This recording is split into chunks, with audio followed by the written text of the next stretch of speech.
ഒരുപാട് സന്തോഷമുണ്ട്. മനോഹരമായ നല്ലൊരു സദസ്സിലാണ് ഞാൻ നിൽക്കുന്നത്.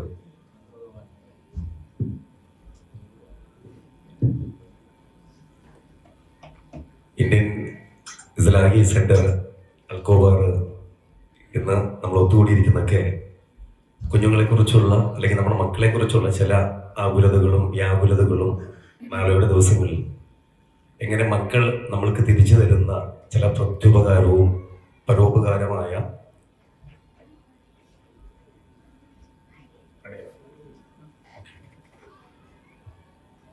അപ്പം ഇത്തരം ചില അവസ്ഥകളെ നമുക്ക് അറിയാനും കേൾക്കാനുമായി നമ്മൾ ഇന്ന് ഇവിടെ കൂടിയിരിക്കുകയാണ്. ഞാൻ വഴിമാറി വന്നൊരു സഹയാത്രികനാണ്. ഒരുപക്ഷെ ഇന്ന് അൽക്കോബാറിലേക്ക് എന്നെ അങ്ങോട്ട് ക്ഷണിക്കപ്പെട്ടതാണ്.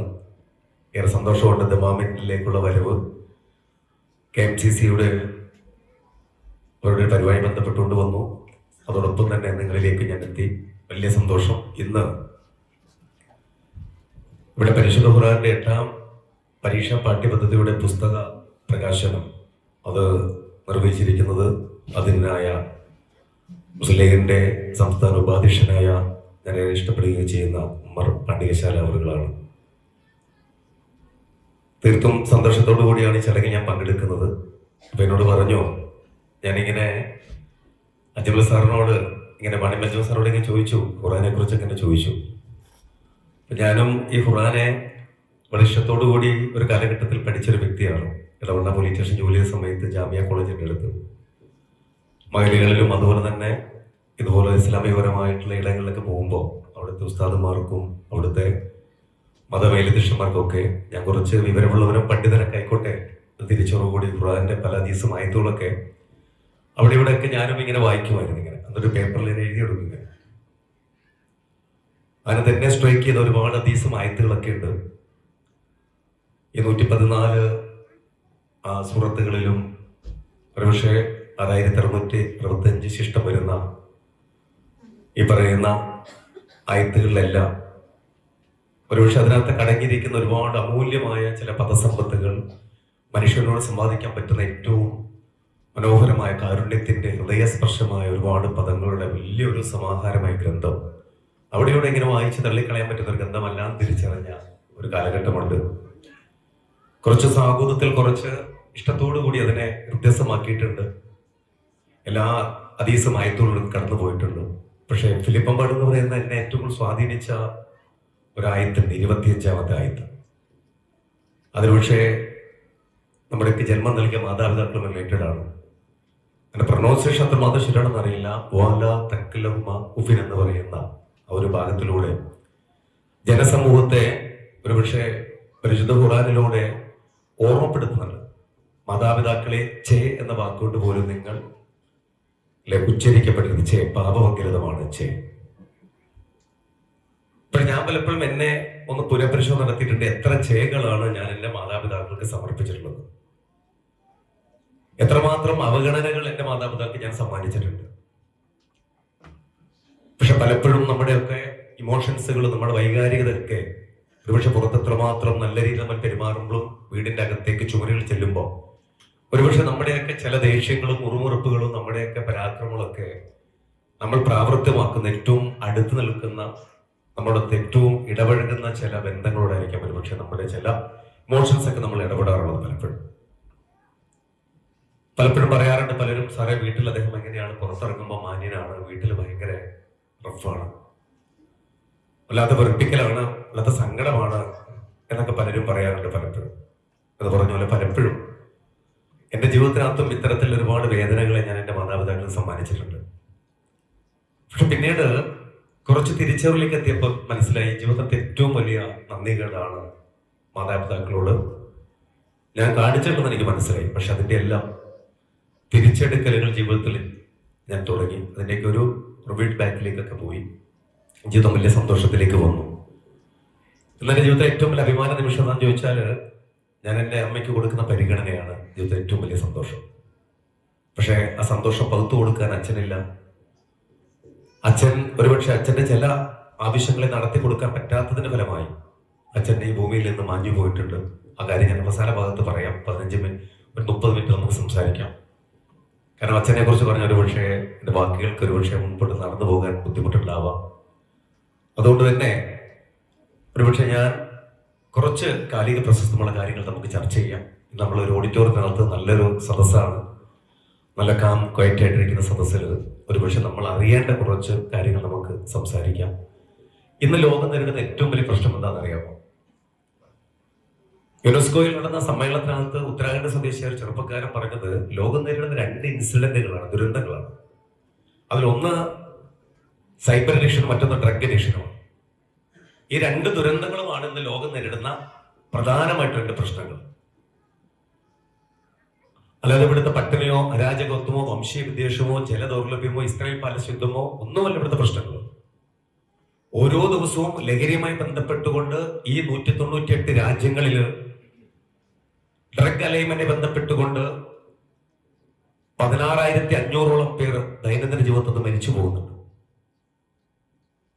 സൈബർ ദുരന്തവുമായി ബന്ധപ്പെട്ടുകൊണ്ട്, സൈബർ ബുദ്ധി ബന്ധപ്പെട്ടുകൊണ്ട്, സൈബർ അറ്റാക്ക് ബന്ധപ്പെട്ടുകൊണ്ട്, സൈബർ ഇടത്തിലൂടെ മറ്റുള്ളവരെ വശത്താക്കി അവരുടെ സ്വസ്ഥ ജീവിതത്തിൽ കടന്നു കയറി സമാധാന ജീവിതം നശിപ്പിച്ച് എന്നേക്കുമായി ഒരു കയർത്തുമ്പത്ത് ജീവിതം ഇങ്ങനെ കെട്ടിത്തൂക്കിയിട്ടത് ചെറുതു വലിയ കണക്കുകളൊന്നുമല്ല.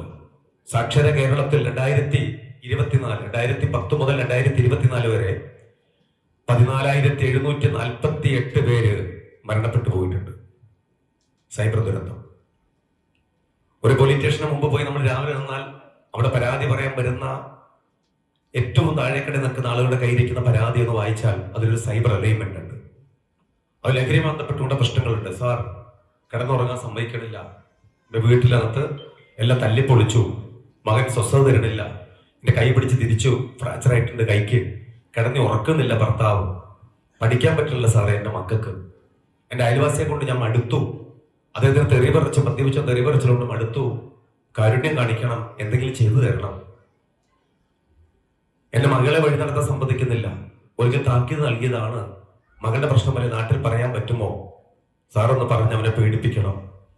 ഇങ്ങനെ ആയിരക്കണക്കിന് പരാതികളാണ് ഓരോ പോലീസ് സ്റ്റേഷനും ദിവസവും വരുന്നത്. ഇതെല്ലാം ലഹരിയുമായി ബന്ധപ്പെട്ടുകൊണ്ടാണ്, ഇതെല്ലാം സൈബറുമായി ബന്ധപ്പെട്ടുകൊണ്ടാണ്. അപ്പൊ ഈ ലോകം ഇന്ന് മൊത്തത്തിൽ ഒരു ഡ്രഗ് അലൈൻമെന്റിലും ഒരു സൈബർ അലൈൻമെന്റിലും ഇങ്ങനെ പോയിക്കൊണ്ടിരിക്കുകയാണ്. അപ്പൊ ഇതിനെ നിയന്ത്രിക്കാൻ ഒരുപക്ഷെ നമ്മുടെയൊക്കെ വിശ്വാസ സംഹിതകൾക്ക് ചട്ടക്കൂടുകൾ നിന്നുകൊണ്ട് എത്രമാത്രം നമുക്ക് പ്രാവർത്തികമാക്കാൻ പറ്റും. വിശ്വാസ സംഹിത എന്ന് പറയുന്നത് ഒരുപക്ഷെ നമ്മുടെയൊക്കെ മതപഠനം എന്ന് പറയുന്നത് ബാല്യ അല്ലെങ്കിൽ ശൈശവ കൗമാര യൗവന കാലഘട്ടങ്ങളിൽ നമ്മൾ പകുത്തു കൊടുക്കുന്ന മതവിദ്യാഭ്യാസം ഒരുപക്ഷെ ആ ചട്ടക്കൂട് നിന്നുകൊണ്ട് അവരെ മുൻപോട്ട് നയിക്കപ്പെടുമ്പോൾ ഒരു ശരാശരി ഒരു ഇസ്ലാം മതം വിശ്വസിക്കുന്ന ഒരു പെൺകുട്ടി നല്ല ജീവിത നൈപുണ്യങ്ങൾ ഇങ്ങനെ സ്വായത്തമാക്കി ഇസ്ലാമപരമായ സ്വായത്ത കടമകളൊക്കെ സ്വീകരിച്ച് നയിക്കപ്പെടുന്നവള് ഒരുപക്ഷെ അവള് വിവാഹ ജീവിതത്തിലേക്ക് പ്രവേശിക്കുമ്പോൾ എങ്ങനെ നമുക്ക് ഉറപ്പിക്കാൻ പറ്റും ഈ ആധുനിക നവമാധ്യമ കാലഘട്ടത്തിനകത്ത് എന്റെ മകൾ പറഞ്ഞയക്കപ്പെടുന്ന വീട്ടിനകത്ത് അവളെ ചേർത്ത് പിടിക്കുന്ന അവളുടെ ബെറ്റർ ഹാഫ് എത്രമാത്രം സുരക്ഷിതനാണ്, അല്ലെങ്കിൽ ലഹരിയുമായി ബന്ധപ്പെട്ടുകൊണ്ട് അവൻ സുരക്ഷിതനാണെന്ന് എങ്ങനെ നമുക്ക് പ്രവചിക്കാൻ പറ്റും? ഇതൊരു പ്രവചനാതീതമാണ്. ആർക്കും പ്രവചിക്കാൻ പറ്റില്ല. കാരണം സൈബർ ക്രൈം ബ്യൂറോ മുതൽ നാഷണൽ ഡ്രഗ് കൺട്രോൾ സൊസൈറ്റിയുടെ ഔദ്യോഗിക കണക്കുകൾ പറയുന്നത് 10:1 എന്ന് പറയുന്ന റേഷ്യോ ശരാശരി യൂറോപ്യൻ രാജ്യങ്ങൾ, പാശ്ചാത്യ രാജ്യങ്ങൾ മാത്രമല്ല കേരളത്തിന്റെ മണ്ണിൽ സംഭവിച്ചിട്ടുകൊണ്ടിരിക്കുകയാണ്. ഇത് ശരിക്കും ആഴത്തിൽ മനസ്സിലാക്കണം. 10:1 എന്ന റേഷ്യോ നടക്കുന്നുണ്ട്. 10:1 എന്ന് പറയുന്നത് പാൻപരാഗ് മുറുക്കാൻ പോലുള്ള ഈ പറയുന്ന ലഹരി പദാർത്ഥത്തിന്റെ യൂസേജാണ്. 10:1. അത് 2024 ഡിസംബറിലെ സ്റ്റേറ്റ്മെന്റ് ആണ്, സ്റ്റാറ്റസ് ആണ്. അതേ സ്റ്റാറ്റസ് തന്നെ നിങ്ങളെ ഞാൻ 2010 കൊണ്ടുപോവുകയാണെങ്കിൽ, ക്ഷമിക്കണം, 1970 കൊണ്ടുപോവുകയാണെങ്കിൽ അതിന്റെ റേഷ്യോ 10:8 ആണ്. 8 10 പേർ മുറുക്കും. നമ്മളൊക്കെ പണ്ട് കല്യാണ വീടുകളൊക്കെ ഒരു മേശ ഉണ്ടാവും, ഒരു വെറ്റില പിഞ്ഞാൺ ഉണ്ടാവും, സിഗരറ്റ് ഉണ്ടാവും, വെറ്റില പാക്ക് മുറുക്കാനൊക്കെ ഉണ്ടാവും, മുറുക്കാത്ത ആളുകളൊക്കെ മുറുക്കും എന്നൊക്കെ കാണുന്ന ഒരു സംസ്കാരം ഉണ്ടായിരുന്നു. 10:8 1970 റേഷ്യോ കൊണ്ട് ഇങ്ങനെ കടന്നു വന്ന് 2024 എത്തിയപ്പം 10 ഒരാളെ മുറുക്കുന്നുള്ളൂ. നോക്കണം, 10:9 ആയിരുന്നു 1970 പുകവലിക്കാരുടെ ശരാശരി ഉപയോഗം. ആ 10:2 റേഷ്യോയിൽ നിന്ന് ഇപ്പൊ 2024-25 വന്ന് നിൽക്കുന്നത് 10:2 ആണ്. 10 2 വലിക്കുന്നു. ഇനി വേറെ കണക്ക് പറയും, 10:3 എന്ന് പറയുന്നുണ്ട്. മദ്യപാനം, ഡെയിലി ഡ്രിങ്കും സോഷ്യൽ ഡ്രിങ്കും അടങ്ങുന്ന മദ്യപാനത്തിന്റെ റേഷ്യോ 10:3 ആണ്. 10-3 പേരാണ്. ഇനി 10:4 ഉണ്ട്. ശരാശരി കലാലയങ്ങളിൽ ഇന്ന് 10 കുട്ടികളെ വിളിച്ച് പരിശോധിക്കുമ്പോൾ ആ 10 കുട്ടികളിൽ 4 കുട്ടികളുടെ പോക്കറ്റിലും അവരുടെ ചുണ്ടിനടിയിലും ഒരിക്കൽ ഉപയോഗിക്കാൻ പാടില്ലാത്ത നിയമം മൂലം നിരോധിക്കപ്പെട്ട കോൺടാക്ട് പ്രകാരം കേസെടുക്കാൻ പറ്റുന്ന നിരോധിത പുകയില ഉൽപ്പന്നങ്ങൾ, അതായത് ഹാൻസ്, അതുപോലെ കൂൾ പോലുള്ള നിരോധിത പാൽ ഉൽപ്പന്നങ്ങൾ കുട്ടികൾ ഉപയോഗിക്കുന്നത്. 10:4 ഒരു ഡേഞ്ചർ സോണാണ്. അത് ഏറ്റവും ഹെവി ഡേഞ്ചർ സോണാണ്. ഇത് യഥാർത്ഥത്തിൽ ഒരു കണക്കാവട്ടെ പറയണേ. ഇനി 10:5 ഉണ്ട്. ഇത് എത്രമാത്രം നമുക്ക് വിശ്വസിക്കാൻ പറ്റും? 10:5 എന്ന് പറയുന്നത് 10:5 എന്ന് പറയുന്നത് മെട്രോപ്പൊളിറ്റൻ സിറ്റികളിൽ മാത്രം എടുക്കുന്ന സ്റ്റേറ്റ്മെന്റ് എടുത്തതിന്റെ കണക്കാണ് പറയുന്നത്. Psychotropic substance MDMA, methylene dioxy methamphetamine എന്നറിയപ്പെടുന്ന മാരകമായ സിന്തറ്റിക് ഡ്രഗ്സിന്റെ usage only the heavy metropolitan cities Bangalore, Chhattisgarh, Jharkhand, Delhi, Orissa പോലുള്ള ഹെവി മെട്രോപ്പൊളിറ്റൻ സിറ്റികളിൽ ഈ പറയുന്ന നൈറ്റ് ഹബ്ബ്, ഡാർക്ക് ഹബ്ബുകള്, മ്യൂസിക് ഈവന്റുകള്, അതുപോലെ നൈറ്റ് ക്ലബ്ബുകള്, ഓൾസോ ഫ്രണ്ട് റിലേഷൻസ് ക്ലബ്ബുകൾ പോലുള്ള ഇത്തരം ഓർഗനൈസേഷനുകൾ ഇന്ന് നിലനിൽക്കുന്ന ഹെവിയായ മെട്രോപ്പൊളിറ്റൻ സിറ്റികളിൽ 10:5 ആണ്. 10-5 കൗമാരങ്ങൾ ഈ പറയുന്ന സൈക്കോട്രോപിക് സബ്സ്റ്റൻസിന്റെ അടിമകളാണ്. ഒരുപക്ഷെ മുറുക്കുന്ന ആളെ കണ്ട തിരിച്ചറിയാം, പുകവലിക്കുന്ന ആളെ കണ്ട തിരിച്ചറിയാം, മദ്യപിക്കുന്ന ആളെ കണ്ട തിരിച്ചറിയാം. ഈ 3 കാറ്റഗറിയും ഒരുപക്ഷെ നമ്മളെ മകളെയൊക്കെ വിവാഹം ആലോചിച്ച് വരുന്ന ഒരു ചെറുക്കനെ പ്രത്യക്ഷത്തിൽ ഒരു വീട്ടമ്മയ്ക്ക് കണ്ടാൽ എങ്ങനെ തിരിച്ചറിയാൻ പറ്റും? ശരാശരി മുഖഭാവങ്ങളും ശരീരചലനങ്ങളും ചില സ്കിൻ ടോണുകളൊക്കെ കണ്ടാൽ ശരാശരി ബോധ്യവുമുള്ള ഒരു ഉമ്മയ്ക്ക് ഒരു ഉപ്പയ്ക്ക് തിരിച്ചറിയാൻ പറ്റും. അദ്ദേഹം ഒരു ഡ്രങ്കനാണ്, ആൽക്കഹോളിസത്തിനകത്ത് അടിമയാണെന്ന് തിരിച്ചറിയാൻ പറ്റും. നാട്ടിൽ അന്വേഷിച്ച് അറിയാൻ പറ്റും. പുകവലിക്കാരനാണെങ്കിൽ അറിയാൻ പറ്റും. കാര്യം എന്താ? ഒന്നൊരു കൈയുടെ നഖത്ത് നോക്കിക്കഴിഞ്ഞാൽ നിക്കോട്ടിന്റെ തോതിനെ അളക്കാൻ പറ്റും. പല്ലുകൾക്കകത്ത് നിക്കോട്ടിന്റെ അംശത്തെ കാണാൻ പറ്റും. മാത്രമല്ല ചുണ്ടുകളോ അതുമായി ബന്ധപ്പെട്ടുകൊണ്ടോ അല്ലെങ്കിൽ സ്മെല്ലുകളെ ബന്ധപ്പെട്ടോ ഒക്കെ തിരിച്ചറിയാൻ പറ്റും. മദ്യപിക്കുന്ന ആളെ തിരിച്ചറിയാൻ പറ്റും. ഈ കാറ്റഗറി ഒക്കെ തിരിച്ചറിയാൻ പറ്റും. പക്ഷെ ഈ പറയുന്ന സൈക്കോട്രോപിക് സബ്സ്റ്റൻസ് ഉണ്ട്, ഈ പറയുന്ന MDMA ഉപയോഗിക്കുന്ന ഒരു വ്യക്തിയെ എങ്ങനെ തിരിച്ചറിയാൻ പറ്റും? ആ ഒരു ചോദ്യം ഞാൻ ഈ സദസ്സിനോട് ചോദിക്കുകയാണ്. എങ്ങനെ തിരിച്ചറിയാൻ പറ്റും? മറുപടി പറഞ്ഞ വലിയ സന്തോഷമായി. ആർക്കാ പറയാൻ പറ്റുക? എങ്ങനെ തിരിച്ചറിയാൻ പറ്റും? എങ്ങനെ? കണ്ണു നോക്കിയാൽ പറ്റും. പറ്റുന്ന ഓക്കെ. പിന്നെ സ്വഭാവം, ദേഷ്യം ഉണ്ടാവും, സ്വഭാവത്തിൽ ചേഞ്ച് ഉണ്ടാവും. പിന്നെ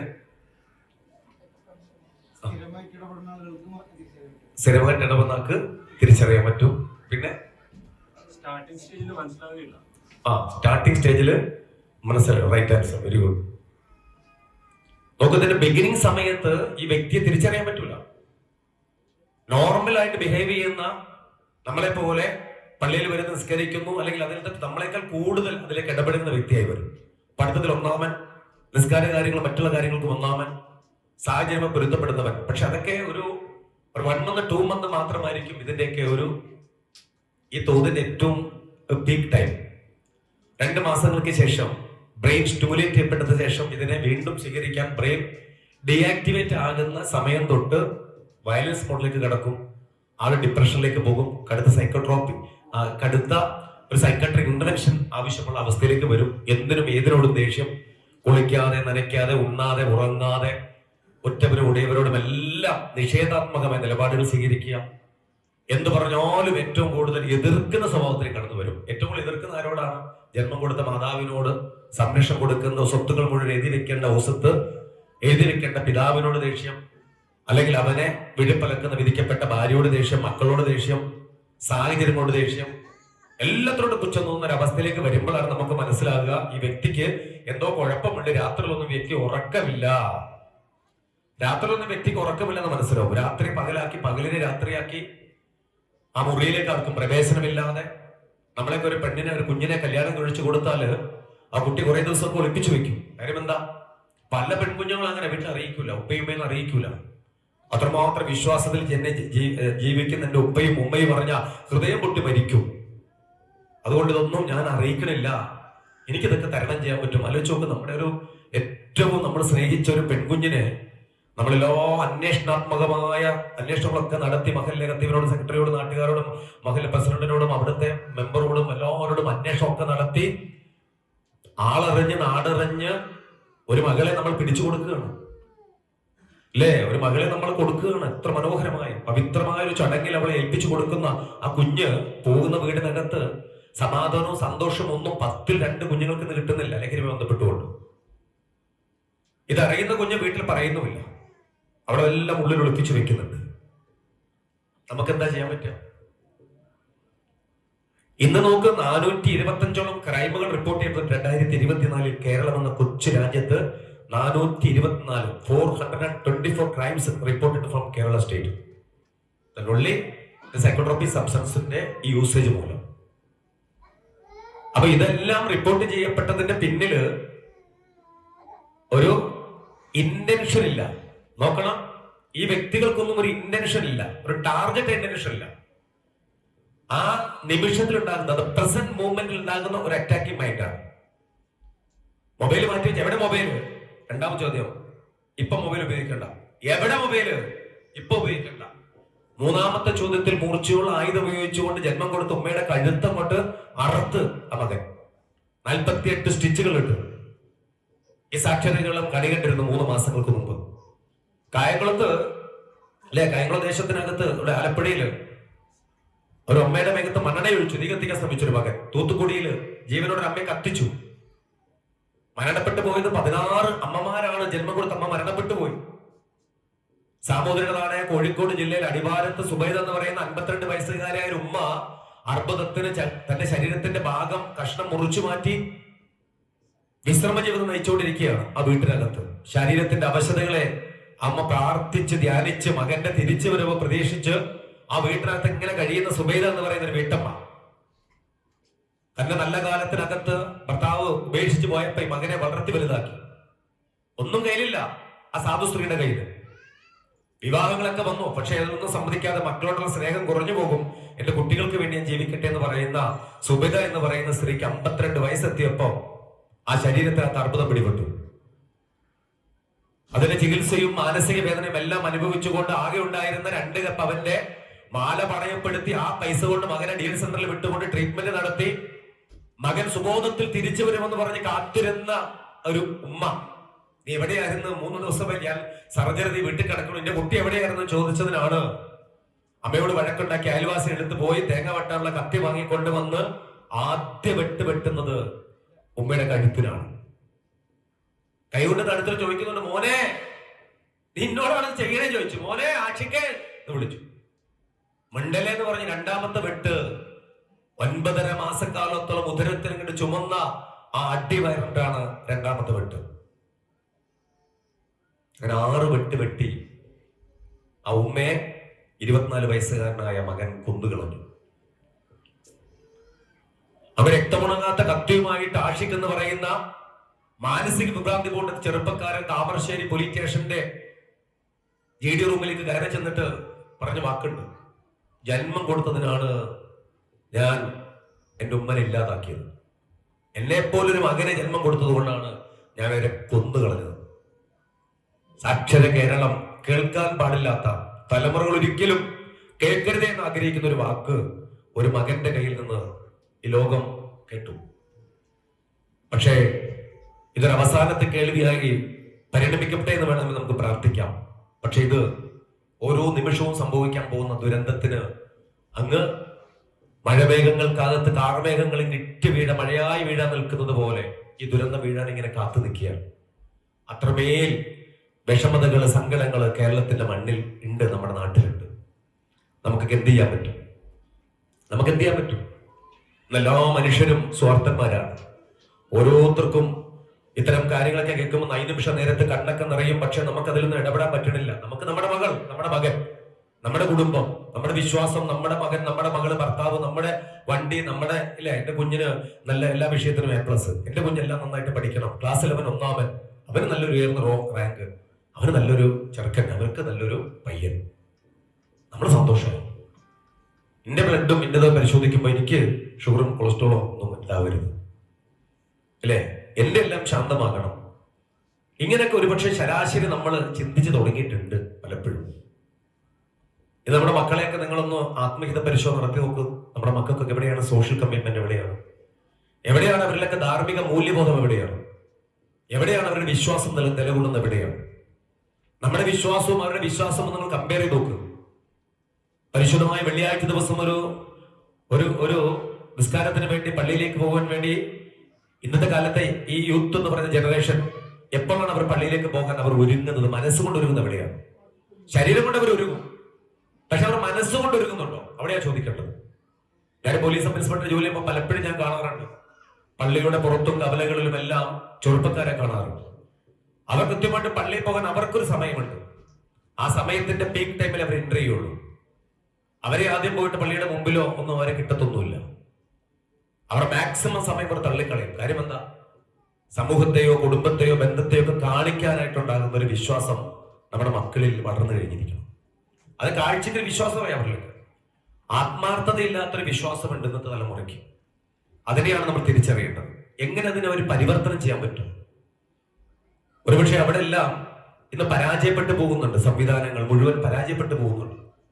വിശ്വാസത്തിൽ തന്നെ രണ്ട് മനസ്സോടുകൂടി ആത്മഹിത പരിശോധന നടത്തുന്നുണ്ട്, അല്ലെ? വിശ്വാസം സത്യമോ അസത്യമോ?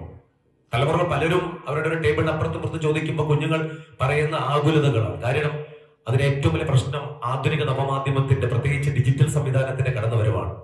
ആർട്ടിഫിഷ്യൽ ഇന്റലിജൻസിലേക്ക് ആവിർഭാവമാണ്, കടന്നുവരവാണ്. കുട്ടികളെ ഒരു മൾട്ടിപ്പിൾ വിഷനിലേക്ക്, ഒരു ഇമാജിൻ തോട്ട്സിലേക്ക് അവരുടെ ചിന്തകളെ, വൈകാരിക ഇമോഷൻസിനെ കൊണ്ടുപോകുന്നു. അങ്ങനെ വിശ്വാസ സംഹിതയിൽ നിന്ന് അവർക്ക് മാറാൻ, പ്രത്യേകിച്ച് അവർക്കൊന്നും സമയമില്ല. അവർക്കൊന്നും പെട്ടെന്ന് കാര്യങ്ങൾ നടക്കണം. അവർക്ക് ആർക്കും പെട്ടെന്ന് കാര്യം നടക്കണം. ഞാൻ ക്രൈസ്തവനാണ്, പലപ്പോഴും പള്ളികൾ കാണാറുണ്ട്. ഞായറാഴ്ച ദിവസം കുർബാനയ്ക്കകത്ത് കുറച്ച് കാര്യം മാത്രം സംസാരിക്കുന്ന വൈദികനാണ് ഇടവയിൽ വരുന്നെങ്കിൽ ആ വൈദികൻ ഏറ്റവും ശ്രേഷ്ഠനായ വൈദികനാണ്. നല്ല അച്ഛനായിട്ട് കുറച്ചേ സംസാരിച്ചിട്ടുള്ളൂ. പക്ഷെ കുറച്ച് നീണ്ടുപോയാൽ അച്ഛൻ വെറുപ്പിക്കാണ് അച്ഛൻ പറയും. ഇതാണ് തലമുറകൾ. അവര് ഹോട്ടൽ റെസ്റ്റോറന്റ് കയറി കഴിഞ്ഞാൽ അവർക്ക് ഇരിക്കാൻ സമയമില്ല. അവർ ആകുലതപ്പെടുകയാണ്. പെട്ടെന്ന് കിട്ടുമോ? ഫാസ്റ്റായി കിട്ടുമോ? ഒരു ചോദ്യം ഇതാണ്. Please excuse me please, fast പെട്ടെന്ന് കിട്ടുമോ? അവർക്ക് പെട്ടെന്ന് സാധനം കിട്ടണം. ഇരിക്കാൻ വയ്യ. അവർ ഞൊടിയിടയിൽ അവർക്ക് കാര്യങ്ങളൊക്കെ സാധിക്കണം. കാരണം അവരുടെ സ്പീഡ് കൂടുതലാണ്. അവരെ പറഞ്ഞിട്ട് കാര്യമില്ല. നമ്മളൊക്കെ ഈ ന്യൂ ജനറേഷൻ നമ്മൾ കുറ്റപ്പെടുത്തില്ല കേട്ടോ, നല്ലൊരു ജനറേഷനാണ്. പക്ഷെ ആ ജനറേഷൻ തിരിച്ചറിയണം, അല്ലേ? ആ ജനറേഷൻ നമ്മൾ തിരിച്ചറിയണം. പലപ്പോഴും ഒരു വീട്ടിലേക്ക് ഒരു അതിഥി വരുമ്പോ അതിഥി ഇരിക്ക്, അങ്കിളെ ആന്റി ഇരിക്ക്, ഉപ്പ പുറത്തുണ്ട്, ഉമ്മ പുറത്തുണ്ട്, ഞാൻ വിളിക്കട്ടെ, ഇപ്പൊ വണ്ടി താഴെ കൊടുക്കാൻ പോയതാണ്, ഇപ്പൊ കടയിൽ പോയതാണ്, ഇപ്പൊ വരും, ഇരിക്കട്ടോ. എവിടുന്നാ വരുന്നതെന്ന് ചോദിച്ചാൽ ഫാനൊക്കെ ഇട്ട് അടുക്കളയിൽ പോയി ഉമ്മ കാച്ചി വെച്ച വെള്ളം എടുത്ത് ഗ്ലാസ്സിലൊഴിച്ച് 2 കൈ കൊണ്ട് അതിഥിക്ക് തിരിച്ചുകൊണ്ട് നമ്മുടെ മക്കൾക്ക് കൊടുക്കാൻ പറ്റുമോ? ഒരു 6ാം ക്ലാസ്സിൽ പഠിക്കുന്ന 7ാം ക്ലാസ്സിൽ പഠിക്കുന്ന ഒരു മകനോ മകൾക്കോ കൊടുക്കാൻ പറ്റുമോ? അങ്ങനെ കൊടുക്കാൻ പറ്റുന്നുണ്ടെങ്കിൽ അവൻ തിരിച്ചറിവുള്ള ഒരു തലമുറയിൽപ്പെട്ടവനാണ്, അല്ലേ? തിരിച്ചറിവിട്ട തലമുറ. അവൻ നല്ല വിവരമുള്ളവനാ. 2 ഹൈഡ്രജനും ഒരു ഓക്സിജനും കൂടി ചേർന്നാൽ അത് H2O ആണ്, വെള്ളമാണ്. ഇതൊരു അറിവാണ്. പക്ഷെ ഈ അറിവ് ഇവിടെ കൊണ്ടുവച്ചിട്ടുണ്ട്. ഒരു പാത്രത്തിനകത്താക്കി, ഈ ഗ്ലാസ്സിലാക്കി ഇസ്ലാമി സെന്റർ ഇവിടെ കൊണ്ടുവച്ച് അതിഥിക്ക് വേണ്ടി കൊണ്ടുവച്ചത് തിരിച്ചറിവല്ല, അറിവല്ല, തിരിച്ചറിവാണ്. നമ്മളുള്ള വ്യക്തിക്ക് ദാഹിക്കുമ്പോ ചോദിക്കാതെ വെള്ളം അദ്ദേഹം എടുത്ത് കുടിക്കണമെന്ന് പറഞ്ഞ് ഈ ഡേസിന് മുകളിൽ കൊണ്ടുവച്ചത് ഒരു തിരിച്ചറിവാണ്. ഈ തിരിച്ചറിവ് നമ്മുടെ സമൂഹത്തിൽ നമ്മളെ മക്കൾക്ക് ഉണ്ടോ? മക്കളോട് വീട്ടിൽ വന്ന് കയറുമ്പോ ഉമ്മ എവിടെ ഉപ്പ എവിടെയും ചോദിച്ചാല് എത്ര മക്കൾ പറയും? കൃത്യമായിട്ട് മറുപടി പറയും. ആ മൊബൈൽ ഒന്ന് നിലത്ത് വെച്ച്, അല്ലെ, കൃത്യമായിട്ട് മറുപടി പറയും. 3 വട്ടമൊക്കെ ചോദിക്കേണ്ടി വരും മക്കളോട്, ഉപ്പ എവിടെയാണ്, ഉപ്പയോ ഉപ്പ ഉപ്പയോ. കുഞ്ഞുങ്ങളെ കുറ്റം പറഞ്ഞിട്ട് കാര്യമില്ല. കാര്യം അവര് ആധുനിക നവമാധ്യമ കാലഘട്ടത്തിന്റെ ഭക്താക്കളാണ്. അവർക്ക് പേരിട്ടുണ്ട്, ശാസ്ത്രലോകം. രസകരമായ പേര് അവർക്ക് ഇട്ടിരിക്കുന്ന പേര് ആൽഫ ജനറേഷൻ ആണ്. 2010 മുതൽ 2025 വരെ ജനിച്ചത്. ഈ വരുന്ന തലമുറയുണ്ട്. ഈ വരുന്ന ആള് ബുദ്ധിമാനായ പോലെ കണ്ടോ, മുട്ടിക്കനാണ്, നിഷ്കളങ്കനാണ്. കളിക്കാനും ചിരിക്കാനും അത്ഭുതങ്ങൾ വിധികാസങ്ങളും ചെയ്യുന്ന നിഷ്കളങ്കനായ കുഞ്ഞുങ്ങളാണ്. അവരെ കയ്യിൽ നിന്ന് മൊബൈൽ പിടിച്ചു വാങ്ങാനോ അവരെ അടങ്ങിയിരിക്കാനോ പറയരുത്. അവരായിട്ട് വിടണം. അവൻ ഓടും വരും ഒച്ച വെക്കുകയൊക്കെ ചെയ്യും. അങ്ങനെ വിട്ടേക്കണം അവര്. കാരണം അവൻ നിഷ്കളങ്കനാണ്. അവൻ എത്രയും ഭൗതികമായ ഇത്രയ്ക്കും വലിയ കാര്യങ്ങളൊന്നും അവന് കേൾക്കേണ്ട ആവശ്യമൊന്നുമില്ല. അവന്റെ കുഞ്ഞ് ചിന്തകളാണ്. അവന് എരിവും പുളിയും ചമർപ്പും മധുരങ്ങളും വിഷ്വലൈസുകളും വർണ്ണങ്ങളും ബലൂണുകളും യാത്രകളും നിങ്ങളുടെ വാരിപ്പുണരലുകളും നിങ്ങളുടെ ചുംബനങ്ങളും എല്ലാം ഏറെ കിട്ടാൻ പരിഗണന കിട്ടാൻ ആഗ്രഹിക്കുന്നവനാണ് അവൻ. അവനെ വലിയ എത്തിക്സും അവനെ വലിയ അല്ലേ ഈ പറയുന്ന കാലഘട്ടത്തിന്റെ ആധുനിക നവമാധ്യമ കാലഘട്ടത്തിന്റെ ദുരന്തത്തെ കുറിച്ച് അവനോട് പറഞ്ഞാല് ആ ഹൂ എന്ന് പറഞ്ഞ അവൻ ഇരിക്കും. കാര്യം എന്താ? ആൽഫ ജനറേഷനാണ് അവൻ. അവൻ അവന്റെ ഉമ്മാന്റെ ഉദരത്തിൽ നിന്ന് തന്നെ മൊബൈൽ ഫോണിന്റെ ആധുനിക നവമാധ്യമത്തിന്റെ റിംഗ് ടോണുകൾ കേട്ട് വന്നവനാണ്. എന്റെ അമ്മയ്ക്ക് ഒരു പക്ഷെ നിങ്ങൾ എന്റെ വീട്ടിൽ എന്റെ അമ്മയെ കാണാൻ വന്നിട്ട് ഫോണ് നിങ്ങൾ ഇങ്ങനെ മനഃപൂർവ്വം ഫോൺ ഇങ്ങനെ പിടിച്ചിട്ട് ഇതാ അമ്മ അമ്മയുടെ ആള് വിളിക്കുന്നത് കൊടുത്തു നോക്കൂ. ആ ഫോൺ എങ്ങനെയാണെങ്കിൽ അമ്മ അതേപോലെ വെച്ചിട്ട് ഹലോ ഹലോ ഹലോ. ഇപ്പൊ പോയ അമ്മോനില്ല കുഞ്ഞിനെടുത്ത് കൊടുത്തു ഫോൺ. അവൻ ഹലോ പറഞ്ഞിട്ട് അവൻ നോക്കിയിട്ട് തിരിച്ചു പിടിച്ച് സ്പീക്കർ ഇട്ട് ഹലോ. കാര്യം എന്താ? അവൻ ടെക്നോളജി അപ്ഡേറ്റ് ചെയ്തപ്പെട്ടവൻ. 74 വയസ്സുള്ള എന്റെ അമ്മയ്ക്ക് 74 വർഷത്തെ അനുഭവ പരിജ്ഞാനമുണ്ട്. പക്ഷേ സൈബർ റിലേറ്റഡ് ആയിട്ടുള്ള പരിജ്ഞാനം അമ്മയ്ക്ക് കുറവാണ്. നമ്മുടെ മക്കൾ അങ്ങനെ ആൽഫ ജനറേഷൻ എന്ന് പറയുന്നത് സൈബർ കാലഘട്ടത്തിന്റെ വാക്താവാണ് അവൻ. അതുകൊണ്ട് തന്നെ പറയുന്നുണ്ട് ആൽഫ ജനറേഷന്റെ സവിശേഷതകൾ പറയുന്ന ശാസ്ത്രവും പറയുന്നത് എന്താ? അവന്റെ പഠന രീതി, ചിന്താരീതി, പഠനോത്മകമായ രീതി, പ്രവർത്തന രീതി, വിശ്വാസ സംഹിതകള്, അവന്റെ സോഷ്യൽ കമ്മിറ്റ്മെന്റുകള്, അവൻ സമൂഹത്തോട് ചോദിക്കുന്ന ചോദ്യങ്ങള്, അവൻ സ്വീകരിക്കുന്ന നിലപാടുകൾ ടോട്ടലി ചേഞ്ച് ആണ്. അപ്പൊ അതേ നമ്മൾ മനസ്സിലാക്കിയാൽ മതി. പക്ഷെ പലപ്പോഴും ഈ ആൽഫ ജനറേഷൻ കഴിഞ്ഞു കേട്ടോ. ഇനി 2025 ആണ്. സോ 2025 ശേഷം പിറവി കൊടുത്ത അമ്മമാരൊക്കെ ഉണ്ടെങ്കിൽ അല്ലെങ്കിൽ ജനിച്ച കുഞ്ഞുങ്ങളൊക്കെ ഉണ്ടെങ്കിൽ ഓർത്തോളം ചിരിക്കാനുള്ള വകുപ്പുണ്ട് നിങ്ങൾക്ക്. കാരണം 2025 ശേഷം ജനിക്കുന്ന കുഞ്ഞുങ്ങൾക്ക് ശാസ്ത്രമായിട്ടിരിക്കുന്ന പേര് ബീറ്റ ജനറേഷൻ ആണ്. ബീറ്റ ജനറേഷൻ കേൾക്കുമ്പോൾ തന്നെ ചിരി വരും. അവരെ കുറിച്ച് പറയുന്നുണ്ട്. കാര്യം എന്താ? അവൻ ഓപ്പറേഷൻ തിയേറ്ററിൽ നിന്ന് തന്നെ സിസ്റ്ററുടെ ഫോൺ അടിച്ചു മാറ്റുന്ന പറഞ്ഞിരിക്കുന്നത്. അവന് അതിബുദ്ധിമാനായിരിക്കുന്ന പറയപ്പെടുക. ആർട്ടിഫിഷ്യൽ ഇന്റലിജൻസിന്റെ ബുദ്ധിവൈഭവത്തിന്റെ സ്രോതസ്സുകളെ സ്വായത്തമാക്കിയ ബ്രെയിൻ സ്റ്റിമുലേറ്റ് ചെയ്യപ്പെടാൻ നിമിഷ നേരം സ്റ്റിമുലേറ്റ് മൾട്ടിപ്പിൾ സ്റ്റിമുലേഷൻ നടക്കപ്പെടുന്ന വൈജ്ഞാനികവും വൈകാരികമായ ചിന്തകളെ മൾട്ടിപ്പിൾ ആംഗിൾസിൽ കാണാൻ പറ്റുന്നവനാണ് അവൻ. അവൻ വിരലുകൊണ്ട് അന്തരീക്ഷ ചിത്രം വരയ്ക്കുന്നവനാവെന്ന് പറയപ്പെടുന്നത്. അവൻ ചിന്തകൾ കൊണ്ട് ലോകത്തെ മാറ്റിമറിക്കാൻ കഴിവുള്ള ജനറേഷൻ 2025 പിറവിയെടുക്കാൻ തുടങ്ങിയിരിക്കുന്നു. അവരുടെ ചിന്തകളെല്ലാം അങ്ങനെയാണ്. ഞൊടിയിടയിൽ നമുക്ക് കാര്യങ്ങൾ കാണണം, കേൾക്കണം, അറിയണം, ഓർക്കണം. അവരെ കുറ്റം പറഞ്ഞ കാര്യമുണ്ടോ? നമ്മളൊക്കെ പണ്ടത്തെ കുറ്റ്യാടിയിലും കണ്ണൂരിലും പാലക്കാട്ടും മലപ്പുറത്തും നമ്മള് കപ്പ തിന്നതും നമ്മൾ ചക്ക തിന്നതും ചക്കക്കുരുവി ചുട്ട് തിന്നതും ഒരു ചേമ്പല തലയെ പിടിച്ച് നടന്നതും നമ്മൾ കുളത്തിൽ ചാടിയതും മുപ്പാന്റെ കയ്യിൽ നിന്ന് അടികിട്ടതും മുങ്ങാങ്കുഴിയിട്ട് വീട്ടിൽ താമസം വന്നപ്പോ നല്ല ഞൊള്ളു കിട്ടിയതും പുറത്ത് നിർത്തിയതും മാഷ് ബെഞ്ചക്കയറ്റി നിർത്തിയതും ഇല്ലേ ഒക്കെ പറഞ്ഞ കാര്യമുണ്ടോ? കാര്യമില്ല. ഒരുപക്ഷെ നമ്മളെല്ലാം ഒരുപക്ഷെ താമസിച്ച് നനഞ്ഞ ബനിയനെടുത്ത് കക്ഷത്ത് വെച്ച് കുളത്തിൽ ചാടിയതിന് ബാപ്പ അന്വേഷിച്ച് വൈകുന്നേരം സമയം പോയപ്പോ വീട്ടിൽ കയറി വന്നപ്പോ നല്ല പട്ടക്കം വിട്ട പോലെ അടി കെട്ടിയിട്ട് നമുക്ക് അല്ലെ കുളത്തിലൊക്കെ ചാടി മുങ്ങാങ്കുഴിയിട്ട് എത്ര നേരം വേണമെങ്കിലും നമ്മൾ ആ കുളത്തിന്റെ അടിയിൽ ഇങ്ങനെ ശ്വാസം പിടിച്ച് നിന്നവരെ 6 മേലിൽ വെട്ടിലൊക്കെ പിടിക്കുമ്പോ നമ്മള്. പക്ഷെ നമ്മുടെ മക്കൾ ഇപ്പൊ +1 +2 ആയി. 100 പേരെ എടുത്താൽ അതിനകത്ത് 2 പേരെ നീന്തറിയത്തുള്ളൂ. അവരെ പുതിയ നീന്തൽ പഠിപ്പിക്കണം കൊണ്ടുപോയി. അങ്ങനെ ആയിട്ടുണ്ട് കാലം. കുഞ്ഞുങ്ങൾ എവിടെ നിങ്ങൾ കൊണ്ടുപോയി നോക്ക് കളിക്കാൻ. ഏതെങ്കിലും മൺമൈതാനങ്ങളിൽ അവർ പന്ത് കിട്ടുമോ? പന്ത് കെട്ടാൻ അവർക്കറിയുമോ? അതിൽ വിടണം, കളിപ്പിക്കണം. പന്തടിച്ച് പുറത്തേക്ക് ഇട്ടാൽ നമ്മുടെ മക്കൾ ഇന്നത്തെ കാലത്ത് കുഞ്ഞുങ്ങൾ ശരാശരി കുഞ്ഞുങ്ങൾ എടുക്കാൻ മടിയാണ്. കാര്യം എന്താ? ആ പന്ത് അടുത്ത പറമ്പ് പോയാൽ അവിടെ പോയിട്ട് ആ കമ്മ്യൂണിസ്റ്റ് ദൂയൊക്കെ ഇങ്ങനെ മാറ്റി അതിനെ എടുത്തുകൊണ്ടൊന്ന് കിട്ടിയടാന്ന് പറഞ്ഞ് എറിഞ്ഞു കൊടുത്ത് വീണ്ടും കളിക്കുന്ന ഒരു കൂട്ടുകെട്ടൊക്കെ നിന്നുപോയി. ഇന്ന് അവർക്ക് ടെറഫ് വേണം. ആ ടെറഫിനകത്ത് കളിക്കണം. അവിടെ തന്നെ പന്ത് വീഴണം, പുറത്തു പോകാൻ പറ്റും. അവിടെ കളിക്കണം, അവിടെ തന്നെ കുളിക്കാൻ സ്ഥലമുണ്ട്, അവിടെ തന്നെ തിന്നാനും സ്ഥലമുണ്ട്. ഇന്ന് രാത്രി മക്കൾക്ക് ഉറക്കമുണ്ടോ? ഇല്ല. ഇന്ന് രാത്രി നൈറ്റ് ക്ലാസ് അല്ലെ, നൈറ്റ് ട്യൂഷൻ അല്ലെ, പാർട്ടി. ഉമ്മ ഞാൻ പുറത്തേക്ക് കൊണ്ട് എന്റെ പാർട്ടിന്റെ ഫ്രണ്ട്സ് വരണ്ടേ, ഞങ്ങളൊന്ന് പോയിട്ട് ഫുഡ് കഴിക്കട്ടെ പ്ലീസ് അല്ലെ, ചിലപ്പം പറഞ്ഞിട്ടോ ആയിക്കോട്ടമ്മ. രാത്രിയാണ് കുഞ്ഞുങ്ങളൊന്ന് പകലാക്കുന്നത്. ഇന്നൊരു വണ്ടി വരും, മക്കളിരിക്കുമ്പോ വണ്ടി വീടിന് മുറ്റത്ത് വരും, വരും. പോരട്ടോ ഉമ്മ നോക്കുമ്പോ വണ്ടിയുടെ പുറകെ കയറി മകൻ പോയി കഴിഞ്ഞിട്ടുണ്ടോ? ആരാ വന്നത്, എങ്ങോട്ടാ പോകുന്നത്, എപ്പോഴാ വരുന്നത്, എവിടെ പോകുന്നത്, എന്താണ് ലക്ഷ്യം? നാട്ടിൽ കവലകളിലെല്ലാം ഇന്ന് ഉണ്ടാക്കിയിരിക്കുന്ന വലിയ ചില സ്ഥലങ്ങളുണ്ട്, സംവിധാനങ്ങളുണ്ട്. എന്റെ സുഹൃത്തുണ്ടായിരുന്നു അമൃതരംഗ് എന്ന് പറയുന്ന ഇൻസ്പെക്ടർ.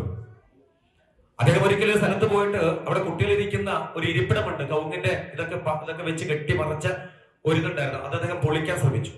നാട്ടുകാരൊക്കെ കൂടി അങ്ങനെ കണ്ട് പൊളിക്കരുത്, നിങ്ങൾ ഏമാൻ കളിക്കരുതെന്നൊക്കെ പറഞ്ഞു. നല്ല മനുഷ്യനാണ്.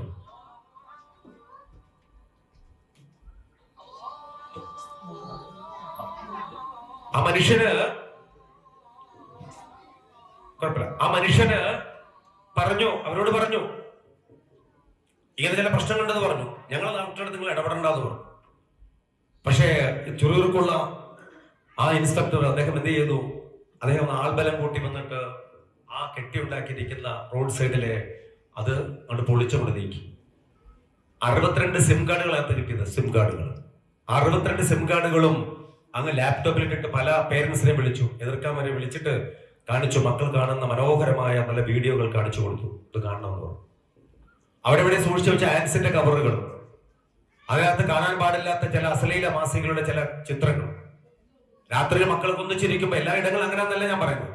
ചില ഇടങ്ങൾ ശ്രദ്ധ കിട്ടാതെ പോകുന്ന ചില ഇടങ്ങളിൽ ദുരന്തങ്ങൾ, മക്കളിരിക്കുന്ന ഇടങ്ങൾ, പോകുന്ന കൂട്ടുകെട്ടുകൾ, അവരുടെ താവളങ്ങൾ, അവരുടെ വിശ്രമ ഇടങ്ങൾ എല്ലാം തിരിച്ചറിയണം. പലപ്പോഴും മക്കളെ കൂട്ടുകാരെ നമ്മൾ തിരിച്ചറിയണം. നമ്മുടെ മകന്റെ കൂട്ടുകാരൻ ലോകത്തിൽ ഏറ്റവും വലിയ മിടുക്കനായിരിക്കും ഞാൻ പറയുമ്പോൾ. പക്ഷേ നമ്മുടെ മക്കളുടെ കൂട്ടുകാരെ പലപ്പോഴും പക്ഷെ അംഗീകരിക്കാൻ പലർക്കും മടിയാണ്. എന്നോട് പല കുട്ടികളും പറയും, സാറേ എനിക്ക് എന്റെ ഉമ്മനോട് ദേഷ്യം, എന്റെ ഉമ്മ എന്ത് പറഞ്ഞാലും എന്നെ ഭയങ്കര വെറുപ്പിക്കും സാറേ, ഒരു സമാധാനം വീട്ടിലില്ല, വീട്ടിൽ പോകാൻ തോന്നൂല, ഉമ്മച്ചി ഓരോന്ന് പറഞ്ഞിങ്ങനെ വെക്കും, ഉപ്പ ഭയങ്കര റഫാണ് സാർ എന്ന് പറയും പല കുഞ്ഞുങ്ങളും. നമ്മുടെ മകന്റെ കൂട്ടുകാരെയൊക്കെ നിങ്ങൾ ഏറ്റവും കൂടുതൽ സ്വീകരിക്കണം. അവർ വീട്ടിൽ വരും, അവർക്കൊരു പ്രയോറിറ്റി കൊടുക്കണം.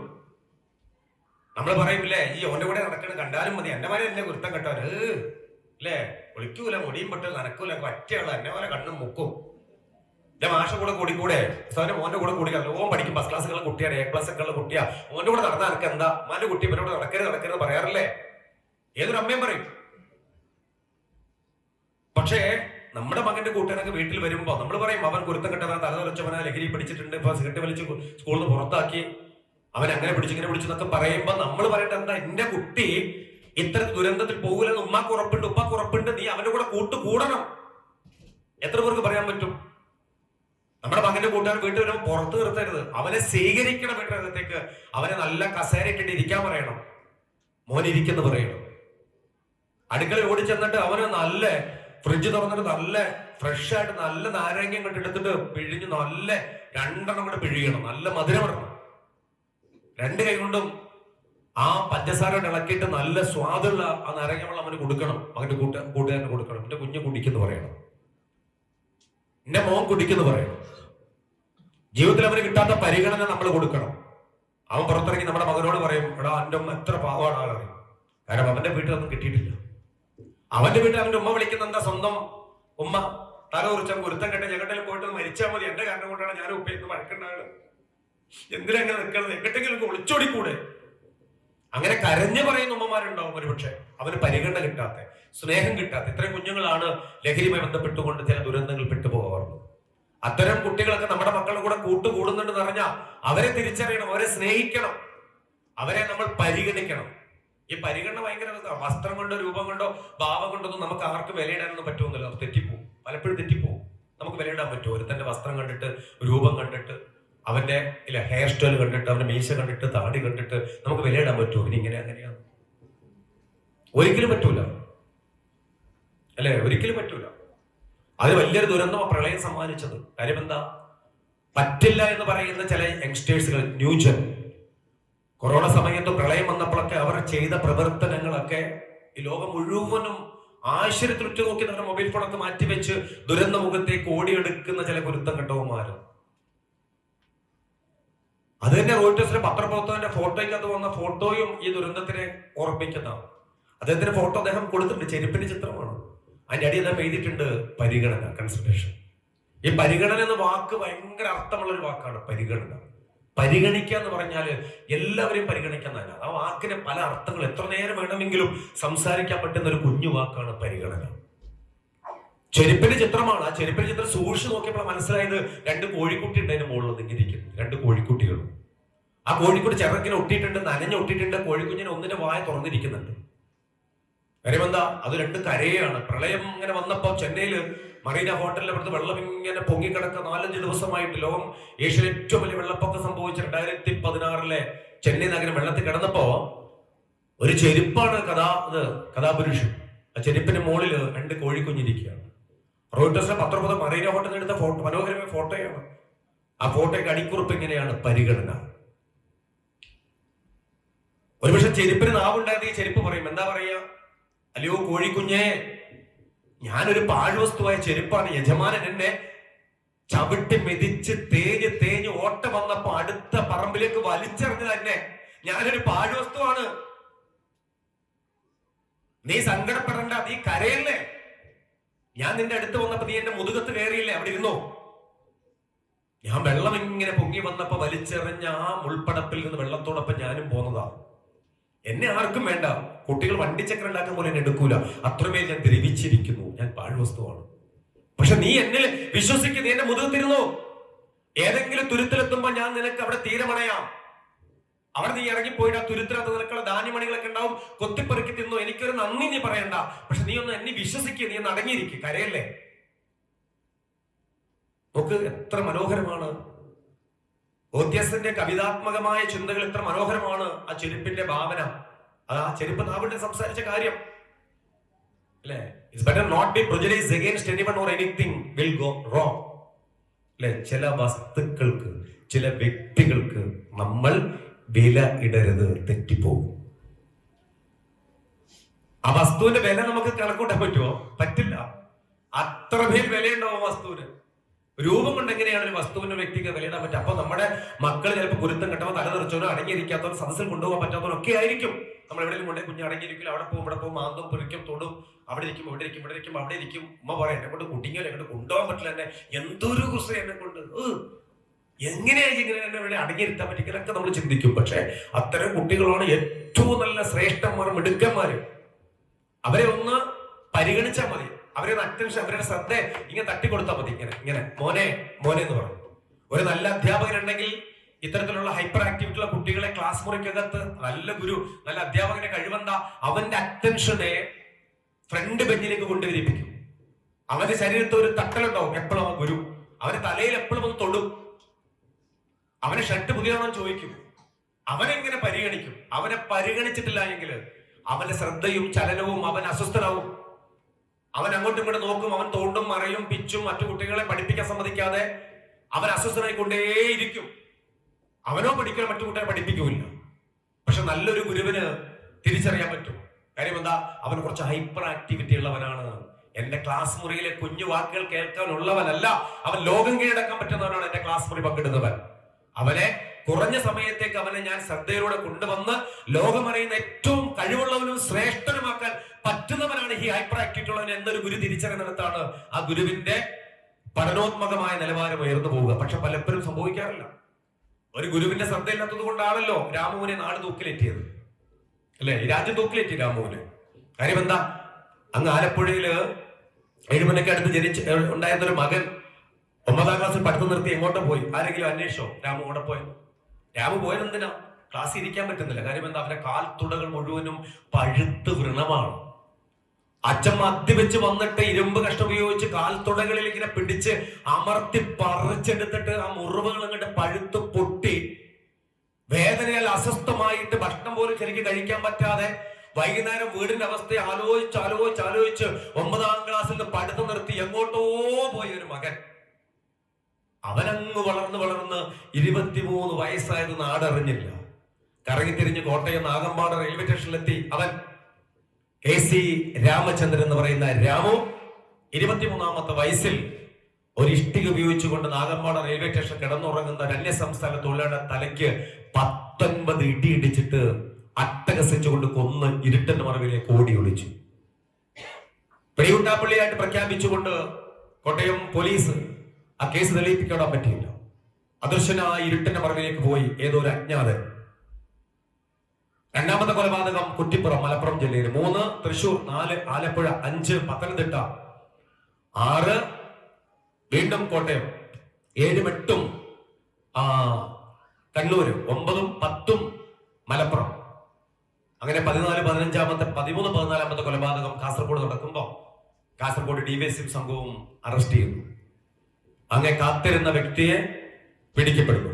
ഇന്ത്യയുടെ പരമോന്നത നീതിപീഠം വാദപ്രതിവാദങ്ങളും വിസ്താരങ്ങളും ഒക്കെ നടന്നു. ദയാഹർജികളൊക്കെ തള്ളി മരണം വരെ തൂക്കിലേറ്റ് വിധിക്കപ്പെട്ടു. 2001 KC രാമചന്ദ്രന്റെ മരണം വരെ തൂക്കിലേറ്റ് വിധിക്കപ്പെട്ടു. തൂക്കിലേറ്റ്. അതിന്റെ തലേ ദിവസം ചോദിച്ചു, നിങ്ങൾക്ക് എന്താ അവസാനത്തെ ആഗ്രഹം ചോദിച്ചു. അവസാനത്തെ ആഗ്രഹം ചോദിച്ചാൽ പറഞ്ഞു, എൻ്റെ അമ്മ ശാന്തയെ എനിക്കൊന്ന് കാണണം, എന്നൊരു കെട്ടിപ്പിടിക്കണം എന്നെ ആഗ്രഹം പറഞ്ഞു. പൂജപ്പുര സെൻട്രൽ ജയിലിന്റെ B ബ്ലോക്കിൽ അമ്മയെ കാണാൻ അവസരം ഒരുക്കി കൊടുത്തു. അമ്മയെ കൊണ്ടുവന്നു. അമ്മയെ കണ്ടപാടെ കെട്ടിപ്പിടിച്ച് രാമു എന്ന് പറയുന്ന ഈ 46 വയസ്സുകാരൻ അമ്മയുടെ വലത് ചെവി കടിച്ച് പറിച്ചെടുത്തിട്ട് പറഞ്ഞു, അമ്മ പൊറുക്കണം, ഇത്രയെങ്കിലും ഞാൻ ചെയ്യണ്ടേ ചോദിച്ചു. പിറ്റേ ദിവസം ഇന്ത്യയുടെ നീതിപീഠം KC രാമനെ തൂക്കിലേറ്റി. ഡാനിയൽ ഡോക്ടർ സംഘങ്ങള് ശരീരം പരിശോധിച്ചപ്പോൾ മരണം ഡിക്ലെയർ ചെയ്തു. മരിച്ചിട്ടുണ്ട്. ദേഹപരിശോധന നടത്തിയപ്പോൾ 45-50ഓളം മുറിപ്പാടുകൾ ശരീരത്ത്. ബാല്യകാലങ്ങളിൽ അച്ഛൻ സമ്മാനിച്ച ആഴമേറിയ മുറിപ്പാടുകളുമായിട്ടൊരു മനുഷ്യനെ ഈ രാജ്യത്ത് നിന്ന് തൂക്കിലേറ്റി. പത്രമാധ്യമങ്ങളെല്ലാം വാർത്ത വന്നു.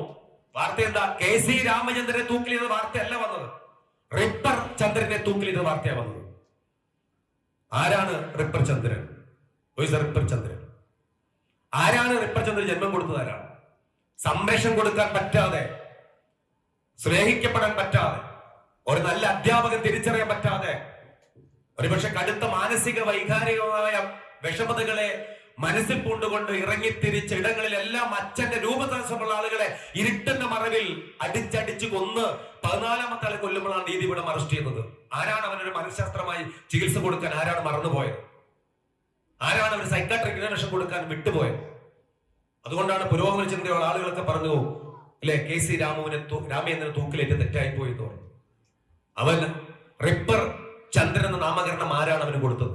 സമൂഹം ഒന്നും കൊടുത്ത പേര്, ഒരു അമ്മയും ഇട്ട പേരല്ല. എന്റെ രാമു എന്നാണ് അമ്മ വിളിച്ചിട്ടുണ്ടാവുക. എന്റെ കുഞ്ഞെ, എന്റെ രാമു.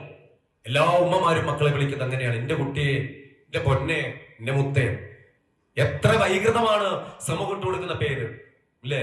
എത്രയോ പേരുകൾ സമൂഹം ഇട്ട് കൊടുത്തിരിക്കുന്നു. റിപ്പർ ചന്ദ്രൻ, ഇടിവെട്ട് സുഗുണൻ, പറക്കുളം പപ്പൻ, ഓന്ത് വാസു, DDT മജീദ്, കോട്ടി സുനി, അല്ലെ? എത്രയോ പേരുകൾ സമൂഹം ഇട്ട് കൊടുക്കുകയാണ് മക്കൾക്ക്.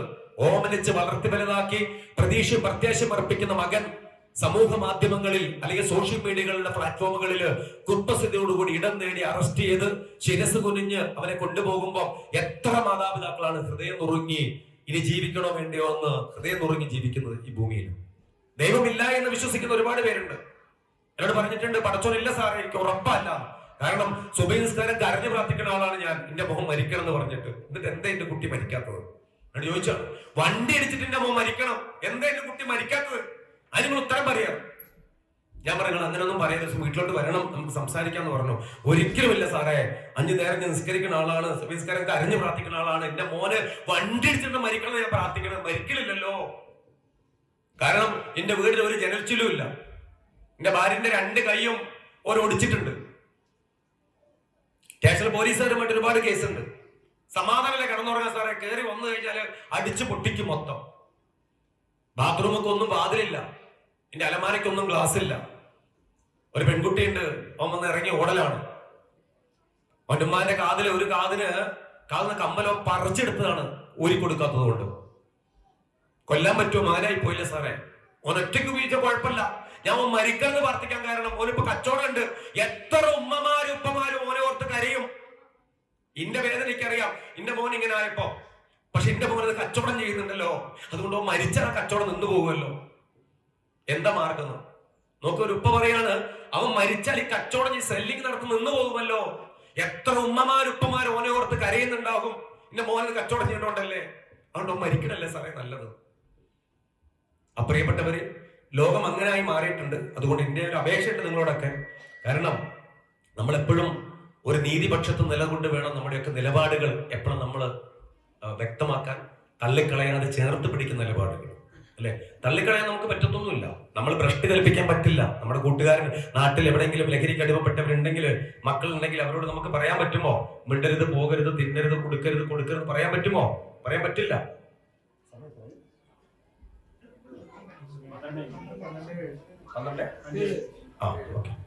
അപ്പോ 5 മിനിറ്റ് നിർത്താവേ. അപ്പൊ നമുക്ക് പറയാൻ പറ്റുമോ? ഒരിക്കലും പറയാൻ പറ്റില്ല. കാരണം എന്താ? നമ്മള് തള്ളിക്കളയരുത്, ചേർത്ത് പിടിക്കണം. എങ്ങനെയാ ലഹരി ഉപയോഗിക്കുന്നവരെ ചേർത്ത് പിടിക്കാൻ പറ്റുക? എനിക്ക് ഒരുപാട് ജീവിതത്തിൽ അനുഭവങ്ങളുണ്ട്. ഞാൻ ലഹരി ഉപയോഗിക്കുന്ന ഇടങ്ങളിലൊക്കെ പോകാറൊക്കെ ഉണ്ട്. കുട്ടികൾ വലിക്കുന്നവർ കുടിക്കുന്നതൊക്കെ കാണുമ്പോൾ ഞാൻ പോകാറുണ്ട്. ഞാനവിടെ പോയിട്ട് പോലീസ് ആകാറൊന്നുമില്ല കേട്ടോ. പോലീസ് ആയി കഴിഞ്ഞാൽ അവരുടെ അടുത്ത് പോലീസായിട്ടൊന്നും ഒരു കാര്യമില്ല. കാരണം ജീവിതത്തിനകത്ത് മുറിവേറ്റവന്റെ അടുത്ത് പോയി അധികാരത്തിന്റെ ചെങ്കോലുകളുള്ളവനാ ഞാൻ, കിരീടം അവകാശിയാണ്, എന്റെ തലയിൽ അശോകസ്തമുള്ളവനാണ് ഞാൻ, പോലീസ് ഓഫീസർ കാര്യമുണ്ടോ? ഇല്ല, കാര്യമില്ല. ഞാൻ പണിയൊക്കെ അറിയാം. കാര്യം എന്താ? അവന്റെ ഹൃദയത്തിലേക്ക് കടന്നുകൂടാൻ നമുക്ക് കഴിയണം. അവിടെ ഒരു സദാചാര അന്വേഷണമല്ല, ഒരു സ്നേഹാചാര അന്വേഷണം കൊടുക്കാൻ നമുക്ക് പറ്റണം. എനിക്ക് പറ്റിയിട്ടുണ്ട്. നമ്മൾ ചോദിച്ചപ്പോ എന്റെ മോന്റെ പേരെന്താ ചോദിക്കുന്നിടത്ത് തന്നെ അവന്റെ കണ്ണിൽ സ്നേഹത്തിന് നനവ് കാണാൻ പറ്റും. എന്റെ മോന്റെ പേരെന്താ? എവിടെ എന്റെ കുട്ടിന്റെ വീട് എവിടെയാ? എന്താ എന്റെ കുഞ്ഞിന്റെ കയ്യിലെന്താ? ഞാൻ നമ്പർ തന്ന എന്നെ ഒന്ന് ഫ്രീ ആകുമ്പോൾ വിളിക്കുവോ? തീർച്ചയായിട്ടും നമുക്ക് ഇരുന്ന് സംസാരിക്കാം. ടെൻഷൻ അടിക്കണ്ട. എനിക്ക് നിന്നെ കാണും പറയാം, നിന്റെ മോനെ പോലുണ്ട്. എന്റെ കണ്ണും മൂക്കൊക്കെ കണ്ടിട്ട് എനിക്ക് വലിയ ഇഷ്ടമായി നിന്നെ, നീ വിളിക്കണം എന്റെ മോനെ എന്ന് പറയുമ്പോ തന്നെ കയ്യിലെ ഈ സിഗരറ്റ് നിലത്തോട്ട് പോകുന്നൊക്കെ ഞാൻ ഒരുപാട് വട്ടം കണ്ടിട്ടുണ്ട്. ഇങ്ങനെ വലിക്കാൻ വന്ന സിഗരറ്റ് താനെ പുറകെ പിടിച്ച് നിലത്തിടും. ആ കൈ കൊണ്ട് സിഗരറ്റിന്റെ തീനെ ഇങ്ങനെ കെടുത്തു. കാര്യം എന്താ അറിയാം? എന്റെ മോന്റെ പേരെന്താ? ഒരു പരിഗണന നമ്മൾ അവന് കൊടുത്തു. അവന്റെ വീട്ടിൽ ഒരിക്കലും കേൾക്കാൻ പാടില്ലാത്തൊരു വാക്കാണ് കേട്ടത്. എന്റെ മോന്റെ പേരെന്താ? എവിടെ എന്റെ കുട്ടിന്റെ വീട്? ഫ്രീ ഉള്ള പിന്നെ ഒന്ന് വിളിക്കാൻ പറ്റുമോ? ഇങ്ങനെ എത്ര പേർക്ക് നമുക്ക് ചോദിക്കാൻ പറ്റിയിട്ടുണ്ട്. പറ്റാത്തത് തന്നെയാണ് ഈ നാടിന്റെ ദുരന്തം. മക്കളെ കുഞ്ഞുങ്ങളെയൊക്കെ കാണും. കുഞ്ഞുങ്ങളെല്ലാം നിഷ്കളങ്കരാണ്. അവരെല്ലാം അത്ഭുതങ്ങളെ തേടി പോകുന്നവരാണ്. അവരവരായി കണ്ട് ഞാനുണ്ട് എന്ന് പറയാൻ അയൽവാസിയോട്, അയൽവാസിയുടെ വീടിനടുത്തൊക്കെ ദുരന്തം സംഭവിച്ച് അവരൊന്നും ഒറ്റപ്പെടുത്തരുത്, കളിയാക്കരുത്, അറിയാതെ പോലും കളിയാക്കരുത്. അവിടെ ഓന്റെ കുട്ടി ലഹരി ഉപയോഗിക്കും, ഓന്റെ കൂടെ കൂടരുതേ, പോകരുത്, പറയരുത്, ഭ്രഷ്ട് കൽപ്പിക്കരുത്. ആ വീട്ടിലേക്ക് നമ്മൾ പോകണം. ഞങ്ങളൊക്കെ ഉണ്ടെന്ന് പറയണം. ഞങ്ങളൊക്കെ ഉണ്ട് ഓനെ, ഞങ്ങളൊന്ന് ചേർത്ത് പിടിക്കാം, കുറച്ച് പരിഗണനയൊക്കെ കൊടുക്കാം, ഓനെ ഒന്ന് കൂടെ കൂട്ടാം. എത്രയോ പേര് എന്റെ വണ്ടിയുടെ ഡ്രൈവറായിട്ട് ഞാൻ കൂടെ കൂട്ടിയിട്ടുണ്ടെന്ന് അറിയാമോ? 3050 വേദികൾ കന്യാകുമാരി കാസർഗോഡ് വരെ ക്ലാസ് എടുക്കാൻ പോകുന്ന ആളാണ് ഞാൻ. പല മകലുകളിലൊക്കെ പല സ്ഥലത്തും എന്റെ വണ്ടി ഓടിക്കുന്നതൊക്കെ കടുത്ത ലഹരി ഉപയോഗിക്കുന്ന കുട്ടികളൊക്കെ ഞാൻ കൊണ്ടുപോകാറുണ്ട്. അവിടെ ഇടയ്ക്കൊക്കെ വണ്ടി നിർത്തുമ്പോഴൊക്കെ പെട്രോൾ പമ്പ് കയറില്ലെന്നൊക്കെ നിർത്തുമ്പോൾ എനിക്ക് മനസ്സിലാവും എന്തിനാ പെട്രോൾ പമ്പ് കയറണേ, വലിക്കാനാ. അത് ഞാൻ തിരിച്ചറിയാൻ എനിക്ക് പറ്റും. ഞാൻ പറയും ഒന്ന് വലിച്ചോളൂ, മാറിപ്പോയി വലിച്ചിട്ട് പെട്ടെന്ന് വാ മോൻ എന്ന് പറയും. അങ്ങനെ പിന്നെ കുറെ കഴിയുമ്പോൾ പറയും നമുക്കൊന്ന് ഡി എഡ് സെന്ററിലേക്ക് പോകാൻ, ഒരുപാട് മാറ്റം വന്നിട്ടുണ്ട് എന്നൊക്കെ പറയും. ഡെയിലി വന്ന് ഞാൻ ഒരു 1000 രൂപ വണ്ടി ഞാൻ എക്സ്പെൻസ് ഒക്കെ എടുത്തു കൊടുക്കും. വലിയ സന്തോഷമാണ്. വീതിയിൽ വെച്ച് അവന്റെ പേരൊക്കെ പറയും. എന്റെ കൂടെ വന്നിരിക്കുന്ന ആള് ലഹരി എന്ന് പറയുന്നൊന്നുമില്ല, എന്റെ കൂടെ യാത്ര ചെയ്ത് നിന്ന ആളാണ്, എന്റെ പവർ പോയിന്റ് സെറ്റ് ചെയ്ത് നിന്ന ആളാണെന്നൊക്കെ പറയുമ്പോൾ അവന് ഭയങ്കര ഒരു അംഗീകാരം കിട്ടുകയാണ്. അങ്ങനെ കൂടെ കൂട്ടിയിട്ട് കുറച്ചൊന്നുമില്ല, 745 പേരെയാണ് ജീവിതത്തിലേക്ക് തിരികെ കൊണ്ടുവരാൻ എനിക്ക് ഒരു സുഹൃത്ത് മഹേഷിന് സാധിച്ചത്. ഗിന്നസ് ബുക്കിൽ ഞങ്ങളുടെ പേര് എഴുതി ചേർത്തതും ഈ ഒരു കൂടെ ചേർക്കലിന് വേണ്ടിയിട്ടാണ് ഒരുക്കുന്നത്. അപ്പൊ തീർച്ചയായിട്ടും നമുക്കൊക്കെ സാധിക്കും. നമുക്കറിയാം നീതിമാനായ നമ്മുടെ ഏറ്റവും ഭരണാധികാരി ഖലീഫ ഉമർ, അദ്ദേഹത്തിന്റെ ഭരണകാലത്ത് അദ്ദേഹം അവിടെ വിദേശത്ത് നിന്ന് പഠിക്കാൻ വന്നൊരു വിദ്യാർത്ഥി പഠിക്കാൻ വന്ന സമയത്ത് ഭയങ്കര ആകുലതപ്പെട്ടുകൊണ്ട് വിദ്യാർത്ഥിയുടെ പഠന നിലവാരത്തെ കുറിച്ചൊക്കെ അറിയാൻ വൈകുന്നേര സമയത്ത് ഈ മഹാനായ ഖലീഫ ഉമർ ഇങ്ങനെ സഞ്ചരിക്കുന്ന സമയത്ത് ആ വിദ്യാർത്ഥിയുടെ മുറിയിലേക്ക് എത്തിയിട്ടുണ്ട്. ശബ്ദങ്ങളൊക്കെ കിട്ടി തുറന്നു നോക്കുമ്പോൾ വാതിലകത്ത് മദ്യപിക്കുന്നത് കാണാണ്. അദ്ദേഹം ഭയങ്കര സങ്കടമായി. ഖലീഫ ഉമർ ചക്രവർത്തി ഭയങ്കര സങ്കടമായിട്ട് അദ്ദേഹം തിരിച്ചു വന്നു. എന്റെ നാട്ടിൽ ഈ മതപഠനത്തിൽ വന്നിരിക്കുന്ന ഒരു വിദ്യാർത്ഥി ഇത്ര മോശമായ രീതിയിലേക്ക് അധപ്പതിക്കുന്നതിൽ വലിയ മാനസികമായിട്ട് വേദന പൂണ്ടുകൊണ്ട് അദ്ദേഹം വല്ലാതെ സങ്കടപ്പെട്ടു. തുടർന്നുള്ള വെള്ളിയാഴ്ചകളൊന്നും അദ്ദേഹത്തെ പള്ളിയിൽ കാണാൻ പറ്റില്ല ചെറുപ്പക്കാരൻ. ആ ചെറുപ്പക്കാരൻ മനസ്സിലാക്കി നീതിമാനാണ് എന്നെ കണ്ടെത്തിയിരിക്കുന്നത്, ചാട്ടപറടി ഉറപ്പാണ്, ശിക്ഷ ഉറപ്പാണ്. അങ്ങനെ പള്ളിയിൽ കുറെ ദിവസം കഴിയുമ്പോൾ അദ്ദേഹം മറന്നതിന് പള്ളിയിൽ പ്രാർത്ഥിക്കാൻ വരുമ്പോൾ പള്ളിയുടെ പുറകിൽ നിന്ന് പ്രാർത്ഥിക്കുന്നത്, പ്രാർത്ഥനയ്ക്ക് ശേഷം നിസ്കാരങ്ങൾക്ക് ശേഷം റാവിന്റെ മുമ്പിൽ നിന്നുകൊണ്ട് ഖലീഫ ഉമർ ഇങ്ങനെ കാണുന്നുണ്ട്. അങ്ങനെ ഈ വ്യക്തിയോട് ചെറുപ്പക്കാരനെ വിളിക്കുന്നുണ്ട്, മോനെ എന്ന് അഭിസംബോധന, മോനെ ഇങ്ങ് വരൂ എന്ന് പറയുന്നുണ്ട്. അഭിസംബോധന ചെയ്തുകൊണ്ട് മുമ്പോട്ട് വരുമ്പോൾ ഓരോ കാൽച്ചുവടുകളിലും ചിന്തയുണ്ട്, എനിക്ക് പ്രഹരമേൽക്കും, ആൾക്കൂട്ടങ്ങളിൽ ചാട്ടവാരടിക്ക് വിധേയപ്പെടാൻ പോകും. പക്ഷെ വന്ന മാത്രയിൽ അങ്ങോട്ട് കെട്ടിപ്പിടിച്ചിട്ട് ചെവി പറയുന്നുണ്ട്, നീ മദ്യപിച്ച കാര്യം ഞാൻ ആരെയും അറിയിച്ചിട്ടില്ല, ഞാൻ ആരെയും അറിയിക്കാൻ താല്പര്യപ്പെടുന്നില്ല, വന്ന കാര്യം ലക്ഷ്യം കണ്ടു പോകണം എന്ന് പറഞ്ഞ വാക്ക് ഏങ്ങലടിച്ചുകൊണ്ട് മദ്യം സകല തിന്മകളുടെ ജനനി എന്ന പരിശുദ്ധ ഖുർആന്റെ ചില വെളിപ്പെടുത്തലുകളുടെ ധ്വനിയോടുകൂടി ആ ചെറുപ്പക്കാരൻ ഇമ്രാമിന്റെ മുന്നിൽ നിന്നുകൊണ്ട് ഏങ്ങലടിച്ച് കരയുന്നുണ്ട്. ഇനി ഒരിക്കലും ജീവിതത്തിൽ മദ്യം ഉപയോഗിക്കില്ല. ചില ചേർത്ത് പിടിക്കൽ അങ്ങനെയാണ്, ചില പരിഗണനകൾ അങ്ങനെയാണ് ജീവിതത്തിൽ. ഇത് കൊടുക്കാൻ നമുക്ക് സാധിച്ചാൽ ജീവിതത്തിനകത്ത് അത് നമ്മുടെ അയൽവാസി. ഒരുപക്ഷെ ഇവിടെ ഞാൻ സംസാരിക്കുമ്പോൾ ഈ ഇന്ത്യൻ ഇസ്ലാഹി സെന്ററിൽ ഈ ഹൽഗോക്കില് ദമാമിൽ സംസാരിക്കുമ്പോൾ ഇവിടെ ഇരിക്കുന്നവർ മദ്യപിക്കുന്നവരോ നമ്മളതിന്റെ വാക്താക്കളോ എന്നല്ല അർത്ഥം. ഒരുപക്ഷെ എന്റെ മുന്നിൽ തുറന്നു വെച്ചിരിക്കുന്ന മീഡിയകളുണ്ട്. അതൊരുപക്ഷെ ഇന്ത്യൻ ഇസ്ലാഹി സെന്ററിന്റെ ഏറ്റവും വലിയൊരു കടമയാണ്. സമൂഹ മാധ്യമങ്ങളിലേക്ക് എന്റെ ശബ്ദം പോകുമ്പോൾ മറ്റുള്ളവന്റെ മനസ്സുകളിലേക്കും ഈ ഒരു ചിന്ത പോകണം. അതാണ് നമ്മുടെ റെസ്പോൺസിബിലിറ്റി. തീർച്ചയായിട്ടും നമുക്ക് ഓരോരുത്തർക്കും നമ്മുടെയൊക്കെ സഹോദരങ്ങളെ, സാഹചര്യങ്ങളെ, അയൽവാസികളൊക്കെ കാണാനും കേൾക്കാനും നമുക്ക് സാധിക്കട്ടെ. ഈ ലോകം ഇന്ന് കാണാൻ ആളില്ല, കേൾക്കാൻ ആളില്ല. അതാണ് ഈ ലോകത്തിന്റെ ഏറ്റവും വലിയ പ്രശ്നം. അതുകൊണ്ട് തന്നെയാണ് ഇന്ന് ലോകം അപ്പാടെ മാറിപ്പോയിട്ടുള്ളത്. കാരണം ഇന്ന് നമ്മുടെ അയൽപക്കത്തൊരു ദുരന്തം നടന്നാൽ അത് നമ്മുടെ ദുരന്തമായി നമുക്ക് കാണാൻ പറ്റുന്നില്ല. അതുകൊണ്ട് തന്നെയാണ് പ്രശ്നം. കാര്യം നമ്മുടെ പഠനങ്ങളൊക്കെ അങ്ങനെയാണ്. കോഴി നമുക്ക് മുട്ട തരും, പശു നമുക്ക് പാല് തരും എന്ന് പറഞ്ഞാണ് നമ്മുടെ മക്കളൊക്കെ പഠിക്കുന്നത്. കോഴി നമുക്ക് മുട്ടയും തരുന്നില്ല, പശു നമുക്ക് പാലും തരുന്നില്ല. അങ്ങനെ പഠിച്ചത് കൊണ്ട് എല്ലാം നമ്മളിലേക്ക് അങ്ങോട്ട് ഒതുങ്ങി. അതുകൊണ്ട് എല്ലാം നമ്മളിലേക്ക് അങ്ങോട്ട് ആയി തീർന്നതുകൊണ്ടാണ് നമ്മൾ സേഫ് ആണോ അത്രമാത്രം നമുക്കറിയാം. നമ്മുടെ വീട് വലിയ മതിൽ, വലിയ വാതിലുകൾ, CCTV നമ്മളെല്ലാം അതുമായിട്ട് കണക്ട് ചെയ്തിട്ട്, മൊബൈലുമായിട്ട് കണക്ട് ചെയ്തിട്ട് സംവിധാനങ്ങൾ എല്ലാം ഉണ്ടെങ്കിൽ ഇവിടെ ഇരുന്നുകൊണ്ട് വീടിന്റെ സെക്യൂരിറ്റി ഒക്കെ കാണാൻ പറ്റും. നമ്മുടെ ഉമ്മ, നമ്മുടെ ഉപ്പ, നമ്മുടെ കുടുംബം എല്ലാം സേഫ് ആണെങ്കിൽ നമ്മൾ സേഫായി നെവർ. കാരണം അയൽപക്കത്ത് ലഹരി എന്ന് പറയുന്ന ഈ പറയുന്ന MDMA ഒരു കുട്ടിയെ അറസ്റ്റ് ചെയ്തെന്ന് പറഞ്ഞാൽ നമ്മുടെ ആ ദേശത്തിന്റെ മതിലിന്റെ ആ ജില്ലയുടെ ദുരന്തം ആരംഭിച്ചിരിക്കുന്നു. കാര്യം 10:5 എന്ന് പറയുന്ന റേഷ്യോ ഞൊടിയിടയിൽ അതൊരു വൈറസ് പോലെ സ്പ്രെഡ് ചെയ്യും. കാരണം എന്താ വെച്ചാൽ ഈ ഉപയോഗിക്കുന്ന ആളെ പെട്ടെന്ന് തിരിച്ചറിയാൻ പറ്റൂല.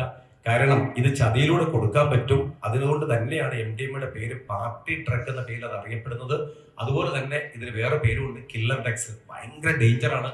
കാരണം ഒരു മ്യൂസിക് ഈവന്റിൽ വെച്ച് നമ്മുടെ മകന് നാരങ്ങവെള്ളം കൊടുക്കുകയാണെങ്കിൽ കൊടുക്കുന്നവന്റെ കൈ ആ വെള്ളത്തിലൊന്നും ഇങ്ങനെ ചൂണ്ടാവൽ ഇറങ്ങി, എന്നാൽ ചൂണ്ടാവല്ലാത്ത എത്രമാത്രം ലഹരി ഒളിപ്പിച്ചിട്ടുണ്ട് അത് മതി, നമ്മുടെ മകനൊന്ന് കുടിച്ചാൽ മതി, മകളൊന്ന് കുടിച്ചാൽ മതി.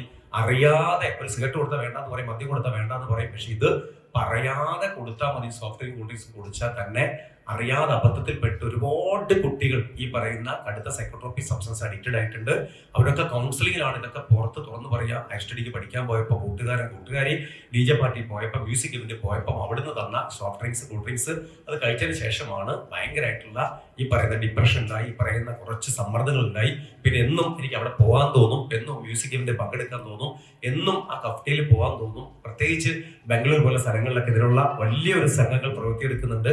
നമ്മുടെ മക്കളുടെയൊക്കെ ഡ്രസ് കോഡുകൾ, അവരുടെയൊക്കെ കയ്യിൽ ഓർണമെന്റ്സുകൾ, അഡ്മിഷൻ എടുക്കാൻ പോകുമ്പോൾ കൊടുക്കുന്ന ഡൊണേഷനുകൾ, ഇതെല്ലാം കണ്ടിട്ടാണ് മക്കളെ വിലയിരുത്തുക. സമ്പന്നനാണോ, വിദേശത്താണോ ഉപ്പയൊക്കെ വർക്ക് ചെയ്യുന്നത്, അതുപോലെ തന്നെ അത്യാവശ്യം പൈസയൊക്കെ ഉണ്ടെങ്കിൽ ഈസി ആയിട്ട് മക്കളെ ഇതിലേക്ക് തള്ളിയിടാൻ പറ്റുന്ന സംഘങ്ങളൊക്കെ ഇന്ന് പ്രവൃത്തിയെടുക്കുന്നുണ്ട്. അതുകൊണ്ട് ഇതിന്റെ പേര് കില്ലർ ഡ്രഗ്സ് പറയാൻ കാരണം മക്കളോടൊക്കെ ഇത് പറയണം. ഒരു തവണ ഉപയോഗിച്ചാൽ രണ്ടാമത് ഉപയോഗിക്കാൻ മനസ്സ് വേണ്ടാന്ന് പറയും, പക്ഷെ ശരീരം സമ്മതിക്കില്ല. നോക്കണം, വളരെ സിമ്പിളായിട്ട് പറയാം. മനസ്സ് പറയും വേണ്ട. കാര്യം എന്താ?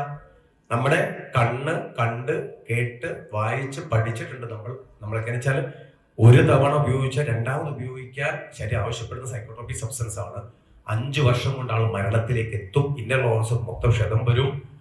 ചിന്തകളും അത് വൈകാരിക ഇമോഷൻസ് മൊത്തം നശിച്ചു പോകും. സെല്ലുകൾക്കൊക്കെ വീക്ക്നസ് ഉണ്ടാവും എന്ന് തീർച്ചയായിട്ടും അറിയുന്നതുകൊണ്ട് തന്നെ ഏതൊരു കുഞ്ഞിനും ബോധ്യമുണ്ടാവും, ഞാൻ മരണത്തിലേക്ക് ഇങ്ങനെ എടുത്തുകൊണ്ടിരിക്കുകയാണ്, ബോധ്യമുണ്ടാവും. അതുകൊണ്ട് ഒറ്റ തവണ ഉപയോഗിച്ചാൽ രണ്ടാമത് ഉപയോഗിക്കാൻ ശരീരം ഇങ്ങനെ ആവശ്യപ്പെടും. അത്രയ്ക്കും അഡിക്ഷനാണ്. അതുകൊണ്ട് ഫസ്റ്റ് ഡോസ് എടുത്ത് ഉപയോഗിക്കരുതെന്ന് തലമുറകളോട് നമ്മൾ ഉപദേശിക്കണം, അറിയിക്കണം. പല കുഞ്ഞുങ്ങളും അറിയാതെ സാഹചര്യ സമ്മർദ്ദത്താൽ വിട്ടുപോകുന്നത്. അതാണ് ഇതിന്റെ റേഷ്യോ ഇങ്ങനെ കൂടി വരുന്നത്. നമ്മളെ കേരളം എന്ന് പറയുന്ന കൊച്ചിട്ടാവട്ടത്ത് ഇപ്പോൾ ഇതിന്റെ കണക്കുകൾ പെരുകിക്കൊണ്ടിരിക്കുകയാണ്. എവിടെയും സാധനം വിൽപ്പന നടത്തുകയാണ് കുട്ടികൾ. കാര്യം ഉപയോഗിക്കാൻ ഇത് വാങ്ങണമെങ്കിൽ 2000-3000 കൊടുക്കണം. അപ്പം അതിന് കണ്ട വഴി, അവർ കാണുന്ന വഴി ഇതാണ്. സാധനം വാങ്ങുക, അതോടൊപ്പം തന്നെ കൈമാറ്റം ചെയ്യപ്പെടുക. അപ്പം തീർച്ചയായിട്ടും നിങ്ങളുടെയൊക്കെ അറിവും ചിന്തയൊക്കെ ഇതിലേക്കൊക്കെ വരട്ടെ എന്ന് കൂടെ പ്രാർത്ഥിക്കുകയാണ്. ഏറെ സന്തോഷത്തോടു കൂടിയാണ് ഞാൻ നിങ്ങളെ അഭിസംബോധന സംസാരിച്ചത്. എനിക്ക് ഏറെ സന്തോഷം. അതുകൊണ്ട് ഒരിക്കൽ കൂടെ ഓർക്കുക, മക്കൾ എന്ന് പറയുന്നത് നമ്മുടെയൊക്കെ ജീവിതത്തിലെ ഏറ്റവും വലിയ പ്രതീക്ഷയാണ്. അവരില്ലാതെ ഈ ഭൂമിയിൽ ഒരു ജീവിതവും നമുക്കില്ല. അതുകൊണ്ട് അവരെ ചേർത്ത് പിടിച്ചുകൊണ്ട് മക്കളെ കരുതലായി കാത്തുകൊണ്ട് നമ്മുടെ കുടുംബമായിട്ട് ഏറ്റവും വലിയ ലഹരി. എനിക്ക് ഇതിനു മുമ്പ് ഞാൻ അറിയാതെ വന്നപ്പോൾ ഞാൻ കണ്ട ഏറ്റവും വലിയ സവിശേഷത, അന്നും ഇന്നും കണ്ട സവിശേഷത എന്ന് പറയുന്നത്, പോകുന്ന ഹോട്ടലുകൾ, റെസ്റ്റോറൻറ്റുകളെല്ലാം ഒരു സംസ്കാരമുണ്ട്. അറേബ്യയുടെ മണ്ണിലും ഒന്നിച്ചുള്ള ഭക്ഷണമാണ്. ആ ഭക്ഷണം എന്ന് പറയുന്നത് ഒന്നിച്ചൊരു ടേബിളിൽ. ഇന്നലെ ഞങ്ങൾ പോയ സ്ഥലത്ത്, ഞാനും ഉമ്മർ സാറും കൂടെ പോയ സ്ഥലത്ത് ഒരു കുഞ്ഞു ക്യാബിനകത്ത് 16 പേര് ഇരിക്കുന്നുണ്ട്. ഒരു ഹിന്ദിക്കാരനുണ്ട്, അതിനകത്ത് കോട്ടയംകാരനുമുണ്ട്, അതിനകത്ത് മലപ്പുറത്ത് വേങ്ങരക്കാരനുണ്ട്, ഇന്ന നാട്ടുകാരനുണ്ട്. എല്ലാവരും കൂടെ ഒന്നിച്ച് വട്ടത്തി ഇരുന്ന് ചിരിയും കളിയായിട്ട് പാത്രത്തിൽ നിന്ന് വാരി കുഴച്ചിങ്ങനെ കഴിക്കണ കണ്ടപ്പോൾ എന്തോരു സന്തോഷം, മനസ്സ് നിറയാണ്. ഇങ്ങനെ ദൈവമേ, ഇങ്ങനെയുള്ള കഴിക്കലൊക്കെ വീടുകളിലൊന്നും ഇല്ലല്ലോ, നമ്മുടെ വീട്ടുകളിലൊന്നും. നമ്മുടെ മക്കൾക്കൊന്നും വീട്ടിൽ നിന്ന് ഭക്ഷണം വേണ്ട, എല്ലാം പുറമേന്ന ഭക്ഷണം. അതുകൊണ്ട് ഇന്ന് കൂടുതലുകളെല്ലാം നിന്നുപോയി. ഇന്ന് ഭാര്യ ഒന്നിച്ച് ഒറ്റയ്ക്ക് കഴിക്കുന്നു, ഭർത്താവ് ഒറ്റയ്ക്ക് കഴിക്കുന്നു, ഒന്നിച്ച് കഴിക്കാൻ പറ്റാത്ത സാഹചര്യങ്ങൾ, വർത്തമാനങ്ങൾ നിന്നുപോയി. എല്ലാവരും ഫ്രീ ടൈം കിട്ടിയ മൊബൈലിനകത്താണ് അവരുടെയൊക്കെ ജീവിതങ്ങൾ. അങ്ങനെ മിണ്ടൽ കുറഞ്ഞു, കാണൽ കുറഞ്ഞു, സൗഹൃദം കുറഞ്ഞു. അങ്ങനെ എല്ലാം നമുക്ക് തിരിച്ചു പിടിക്കാം. ഒന്നിച്ച് ഉണ്ണട്ടെ, ഒന്നിച്ച് ജീവിക്കട്ടെ. ലഹരി എന്ന് പറയുന്നത് ഒന്നിച്ചിരുന്ന് ഒരു ചായയും ഒരു പരിപ്പോടെയും ഒന്നിച്ച് മുഖത്തോട് മുഖം നോക്കി കഴിക്കുന്നത് ആണ് ലോകത്തിലെ ഏറ്റവും വലിയ ലഹരി എന്ന് എൻ്റെ സുഹൃത്ത് കണ്ടംകുളം സുരേഷ് എപ്പോഴും പറയാറുണ്ട്. എസ് ഐ ഭയങ്കര എസ് ഐ അവനെപ്പോഴും പ്രസംഗത്തിൽ പറയുന്ന വാക്കാണ്, ഒന്നിച്ചൊരു കട്ടൻ ചായക്കും ഒരു പരിപ്പോടയ്ക്കും കിട്ടുന്ന ലഹരി ഈ ലോകത്ത് ഒരു MDMA-ക്കും ഒരു കഞ്ചാവിനും തരാൻ പറ്റൂല എന്ന് പറയുന്ന പോലെ ലഹരി എന്നത് കുടുംബമാവട്ടെ, കൂടുമ്പോൾ മാത്രമാണ് ഇമ്പം. പ്രിയപ്പെട്ടവരെ, നിങ്ങളൊക്കെ മനസ്സിൽ സ്നേഹവും നന്ദിയൊക്കെ ഉണ്ടാവട്ടെ എന്ന് മാത്രം പറഞ്ഞുകൊണ്ട് നിങ്ങൾ എൻ്റെ പേജ് ഒന്ന് കാണുകയും കേൾക്കുകയൊക്കെ ചെയ്യണം. തിരിച്ചറിവുന്ന ഓർഗനൈസേഷൻ ഉണ്ട് എനിക്ക്. ഏകദേശം 45ഓളം ലാപ്ടോപ്പുകൾ ഇതിനകത്ത് ഞാൻ കൊടുത്തു കഴിഞ്ഞു. കുഞ്ഞുങ്ങൾക്കുള്ള ഓർഗനൈസേഷനാണ്. ട്രാൻസ്പെറന്റ് ഒരു ഓഡിറ്റബിൾ ഓർഗനൈസേഷനാണ്. ഇപ്പം ഞാൻ പെരിന്തൽമണ്ണ സ്റ്റേഷനിൽ സബ് ഇൻസ്പെക്ടർ ജോലി ചെയ്യായിരുന്നു. 7 വർഷം കൂടെ സർവീസ് ഉണ്ട്. പക്ഷെ ഇപ്പം ഞാൻ വോളണ്ടറി റിട്ടയർമെന്റ് എടുത്തു. സർവീസിൽ നിന്ന് സ്വമേധയാ സർക്കാരിലേക്ക് കത്ത് എഴുതി കൊടുത്തുകൊണ്ട് ഞാൻ പുറത്തേക്ക് വന്നു. അതുകൊണ്ടാണ് ഇത്രയ്ക്കും നിങ്ങളുടെ ഈ സ്റ്റഡി സെന്ററിൽ വന്നിട്ട് എനിക്കിങ്ങനെ മീഡിയയിലൂടെ പറയാൻ പറ്റിയത്. അല്ലെങ്കിൽ ഞാൻ ആദ്യം പറയും മീഡിയ ഒന്ന് ഓഫാക്കാൻ പറയും. ഇപ്പോൾ ഞാൻ നിങ്ങളെപ്പോലെ സിവിലിയനാണ്, നിങ്ങളെപ്പോലെ സ്വതന്ത്ര പദവിയിലാണ് ഞാൻ നിൽക്കുന്നത് എന്ന് മാത്രം പറഞ്ഞുകൊണ്ട് നിങ്ങളുടെ പ്രാർത്ഥനയിൽ എൻ്റെ അമ്മയ്ക്ക് കൂടെ ഒന്ന് ഓർത്ത് പ്രാർത്ഥിക്കണം. കാരണം എൻ്റെ അമ്മയ്ക്ക് ഇപ്പോൾ കുറച്ച് സോഡിയത്തിന്റെ കുറവുണ്ട്. ഇങ്ങോട്ട് വരുമ്പോൾ ഞാൻ എന്താ വെച്ചാൽ ഇവിടെ എനിക്ക് എത്ര സമയം നിൽക്കുക, ജില്ലയിൽ ഒരുപാട് സുഹൃത്തുക്കളുണ്ട്. റിയാദിൽ അവിടെ വിളിച്ചുകൊണ്ടിരിക്കുകയാണ്. പക്ഷെ 5-ാം തീയതി വരെ അവിടെ നിൽക്കുകയുള്ളൂ. 2 ദിവസം ഞാൻ പോകും. പക്ഷേ ഇനി ഏപ്രിൽ 7-ാം തീയതി USA ഞാൻ പോവുകയാണ്, ലോസ് ഏഞ്ചൽസിലേക്ക്. പിന്നെ കാനഡയിൽ ഒരു 15 ദിവസമുണ്ട്. പക്ഷെ അവിടെ എല്ലാം വിസ കിട്ടിയിട്ടുണ്ട്. പക്ഷെ അവിടെ നിൽക്കാൻ പറ്റാത്തതിന് കാരണം അമ്മ തീരെ വയ്യ. അമ്മയ്ക്ക് 74 വയസ്സ് പ്രായമുണ്ട്. അമ്മയ്ക്ക് ഭയങ്കര പേടിയാണ്. കാരണം എനിക്ക് ഉറങ്ങുന്ന ചില പ്രശ്നങ്ങളൊക്കെ ഉണ്ട്. ഞാൻ ഉറക്കം കൂടുതലാണ്. അതുകൊണ്ട് അമ്മയ്ക്ക് എപ്പോഴും എന്നെ പേടിയാണ്. രാത്രി വണ്ടിയൊക്കെ ഓടിച്ചാൽ എവിടെ ഉറങ്ങിയിട്ടുണ്ടാവും എന്ന ചിന്ത. അതുകൊണ്ട് അമ്മ കുറച്ചു കാലം ജീവിച്ചിരിക്കുള്ളൂ. ഞാൻ എപ്പോഴും കണക്കിങ്ങനെ കൂട്ടി നോക്കും. ഈ വേൾഡ് ഹെൽത്ത് ഓർഗനൈസേഷൻ പറയുന്നത് 80 വയസ്സ് വരെ മനുഷ്യൻ ജീവിക്കുള്ളൂ ശരാശരി ആയുസ്. അപ്പൊ ഞാൻ എപ്പോഴും ഇങ്ങനെ കണക്ക് കൂട്ടും. ദൈവമേ, എൻ്റെ അമ്മയ്ക്ക് അങ്ങനെയാണെങ്കിൽ 74 വയസ്സ് പ്രായം, ഇനി 6 വർഷം കൂടി ഉള്ളല്ലോ എൻ്റെ അമ്മ ജീവിക്കുക. അപ്പൊ ഞാൻ ഈ 6 ഗുണിച്ചു നോക്കി. 6 ഗുണിക്കണം 365. 2190 ദിവസം എൻ്റെ അമ്മയുടെ കയ്യിലുള്ളൂ.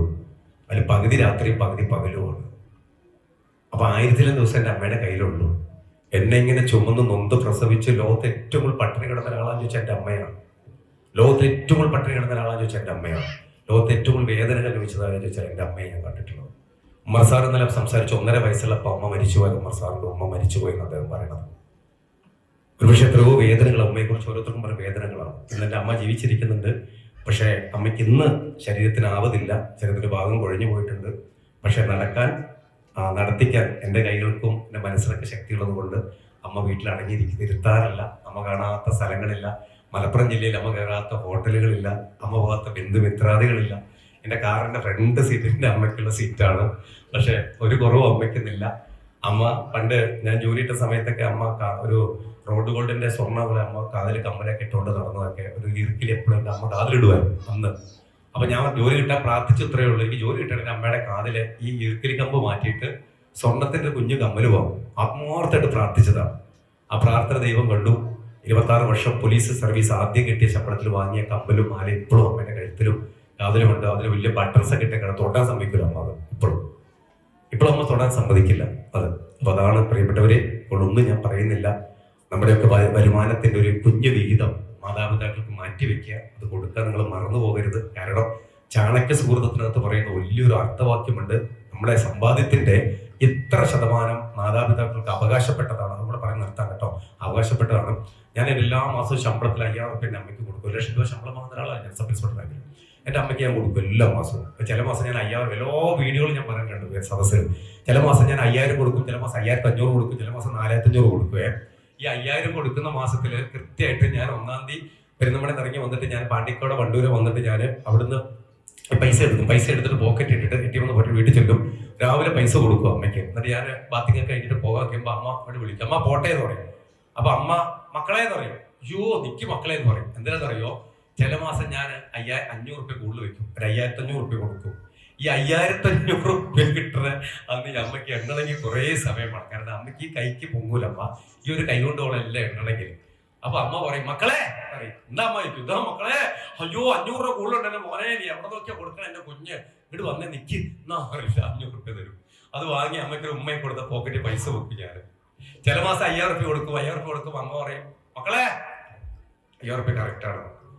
ചില മാസം 4500 റുപ്യ കൊടുക്കുള്ളൂ. ഇന്ന് വരെ അമ്മ പറഞ്ഞിട്ടില്ല ഈ 4500 റുപ്യ കൊടുത്ത മാസം അമ്മ പറഞ്ഞിട്ടില്ല മക്കളെ 500 രൂപ കുറവുണ്ട് മോനെ എന്ന് പറഞ്ഞിട്ടില്ല അമ്മ. അതാണ് അമ്മമാര്. അങ്ങനെയുള്ള അമ്മമാരെ ഒന്നും സങ്കടപ്പെടുത്തി. എനിക്ക് ഇന്നും മാത്തമാറ്റിക്സ് മനസ്സിലാകുന്നില്ല. അമ്മ ഇന്നും വരെ എന്നോട് പറഞ്ഞിട്ടില്ല മക്കളെ 500 രൂപ കുറവുണ്ടെന്ന്.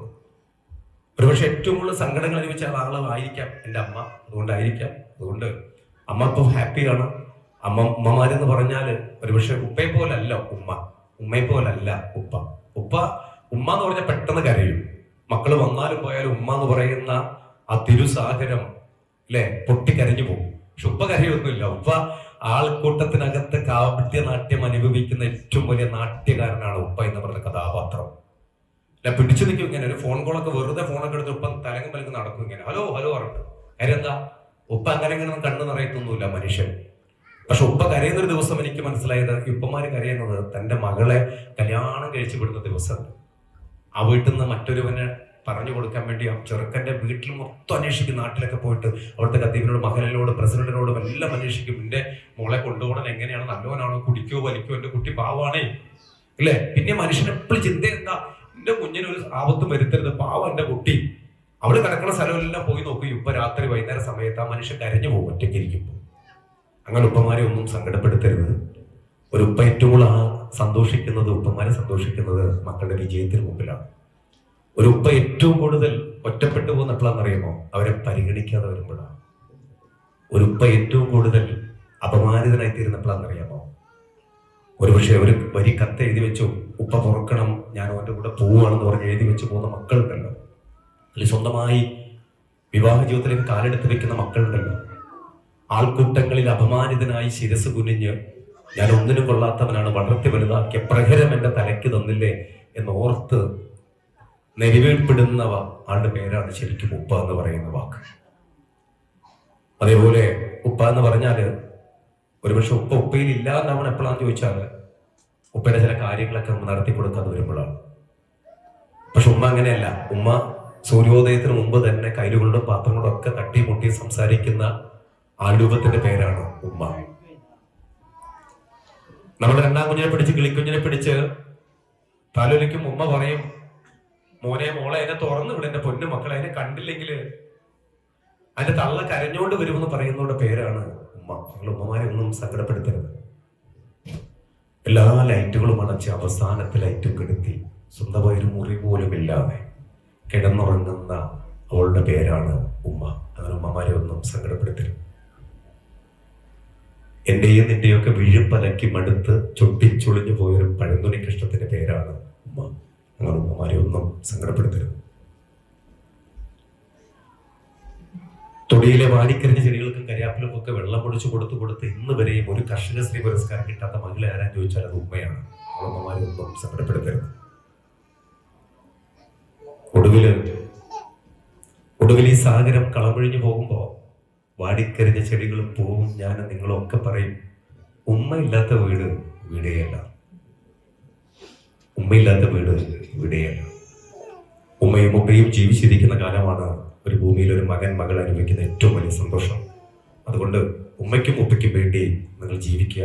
മക്കൾക്ക് വേണ്ടി നിങ്ങൾ ജീവിതം സമർപ്പിക്കരുത്. മക്കൾക്ക് വേണ്ടി നിങ്ങൾ ജീവിക്കുകയും അരുത്. മക്കളെ വളർത്തുക, മക്കളെ നയിക്കുക. ഒരിക്കൽ കൂടെ പറയാം, മക്കളെ നയിക്കുക, മക്കളെ വളർത്തുക. മക്കൾക്ക് വേണ്ടി ജീവിതം സമർപ്പിക്കരുത്. മക്കൾക്ക് വേണ്ടി ജീവിതം ഉരുകരുത്. മക്കൾക്ക് വേണ്ടി ജീവിതം സമർപ്പിക്കരുത്, ഉരുകരുത്. മാതാപിതാക്കൾക്ക് വേണ്ടി ജീവിതം സമർപ്പിക്കുക, അവർക്ക് വേണ്ടി ജീവിതം ഉരുകുക. അത് കണ്ട് നിങ്ങളുടെ മക്കൾ വളരട്ടെ. അത് കണ്ട് നിങ്ങളുടെ മക്കൾ ജീവിതം നയിക്കപ്പെടട്ടെ. അങ്ങനെയെങ്കിൽ വാർദ്ധക്യത്തിൽ നിങ്ങളെ സംരക്ഷിക്കാൻ അവരുണ്ടാകും. അല്ല എങ്കിൽ എന്റെ കാഴ്ചപ്പാടിൽ നിങ്ങൾ പൂജ്യമാവും. Big zero, no doubt. വീണ്ടും പറയാം, മാതാപിതാക്കൾക്ക് വേണ്ടി ജീവിതം സമർപ്പിക്കുക, അവർക്ക് വേണ്ടി ഉരുകുക, മക്കളെ വളർത്തുക. അല്ലാതെ അവർക്ക് വേണ്ടി ജീവിതം സമർപ്പിക്കരുത്. ഇത്ര പറഞ്ഞുകൊണ്ട് എന്റെ വാക്കുകൾ കണ്ട മുഴുവൻ പേർക്കും, പ്രത്യേകിച്ച് ഇന്നത്തെ ഈ വേദിയിരിക്കുന്ന മുഴുവൻ ഓരോരുത്തർക്കും ഫിലിമമ്പാടിന് നന്ദി, സ്നേഹം അർപ്പിക്കുകയാണ്.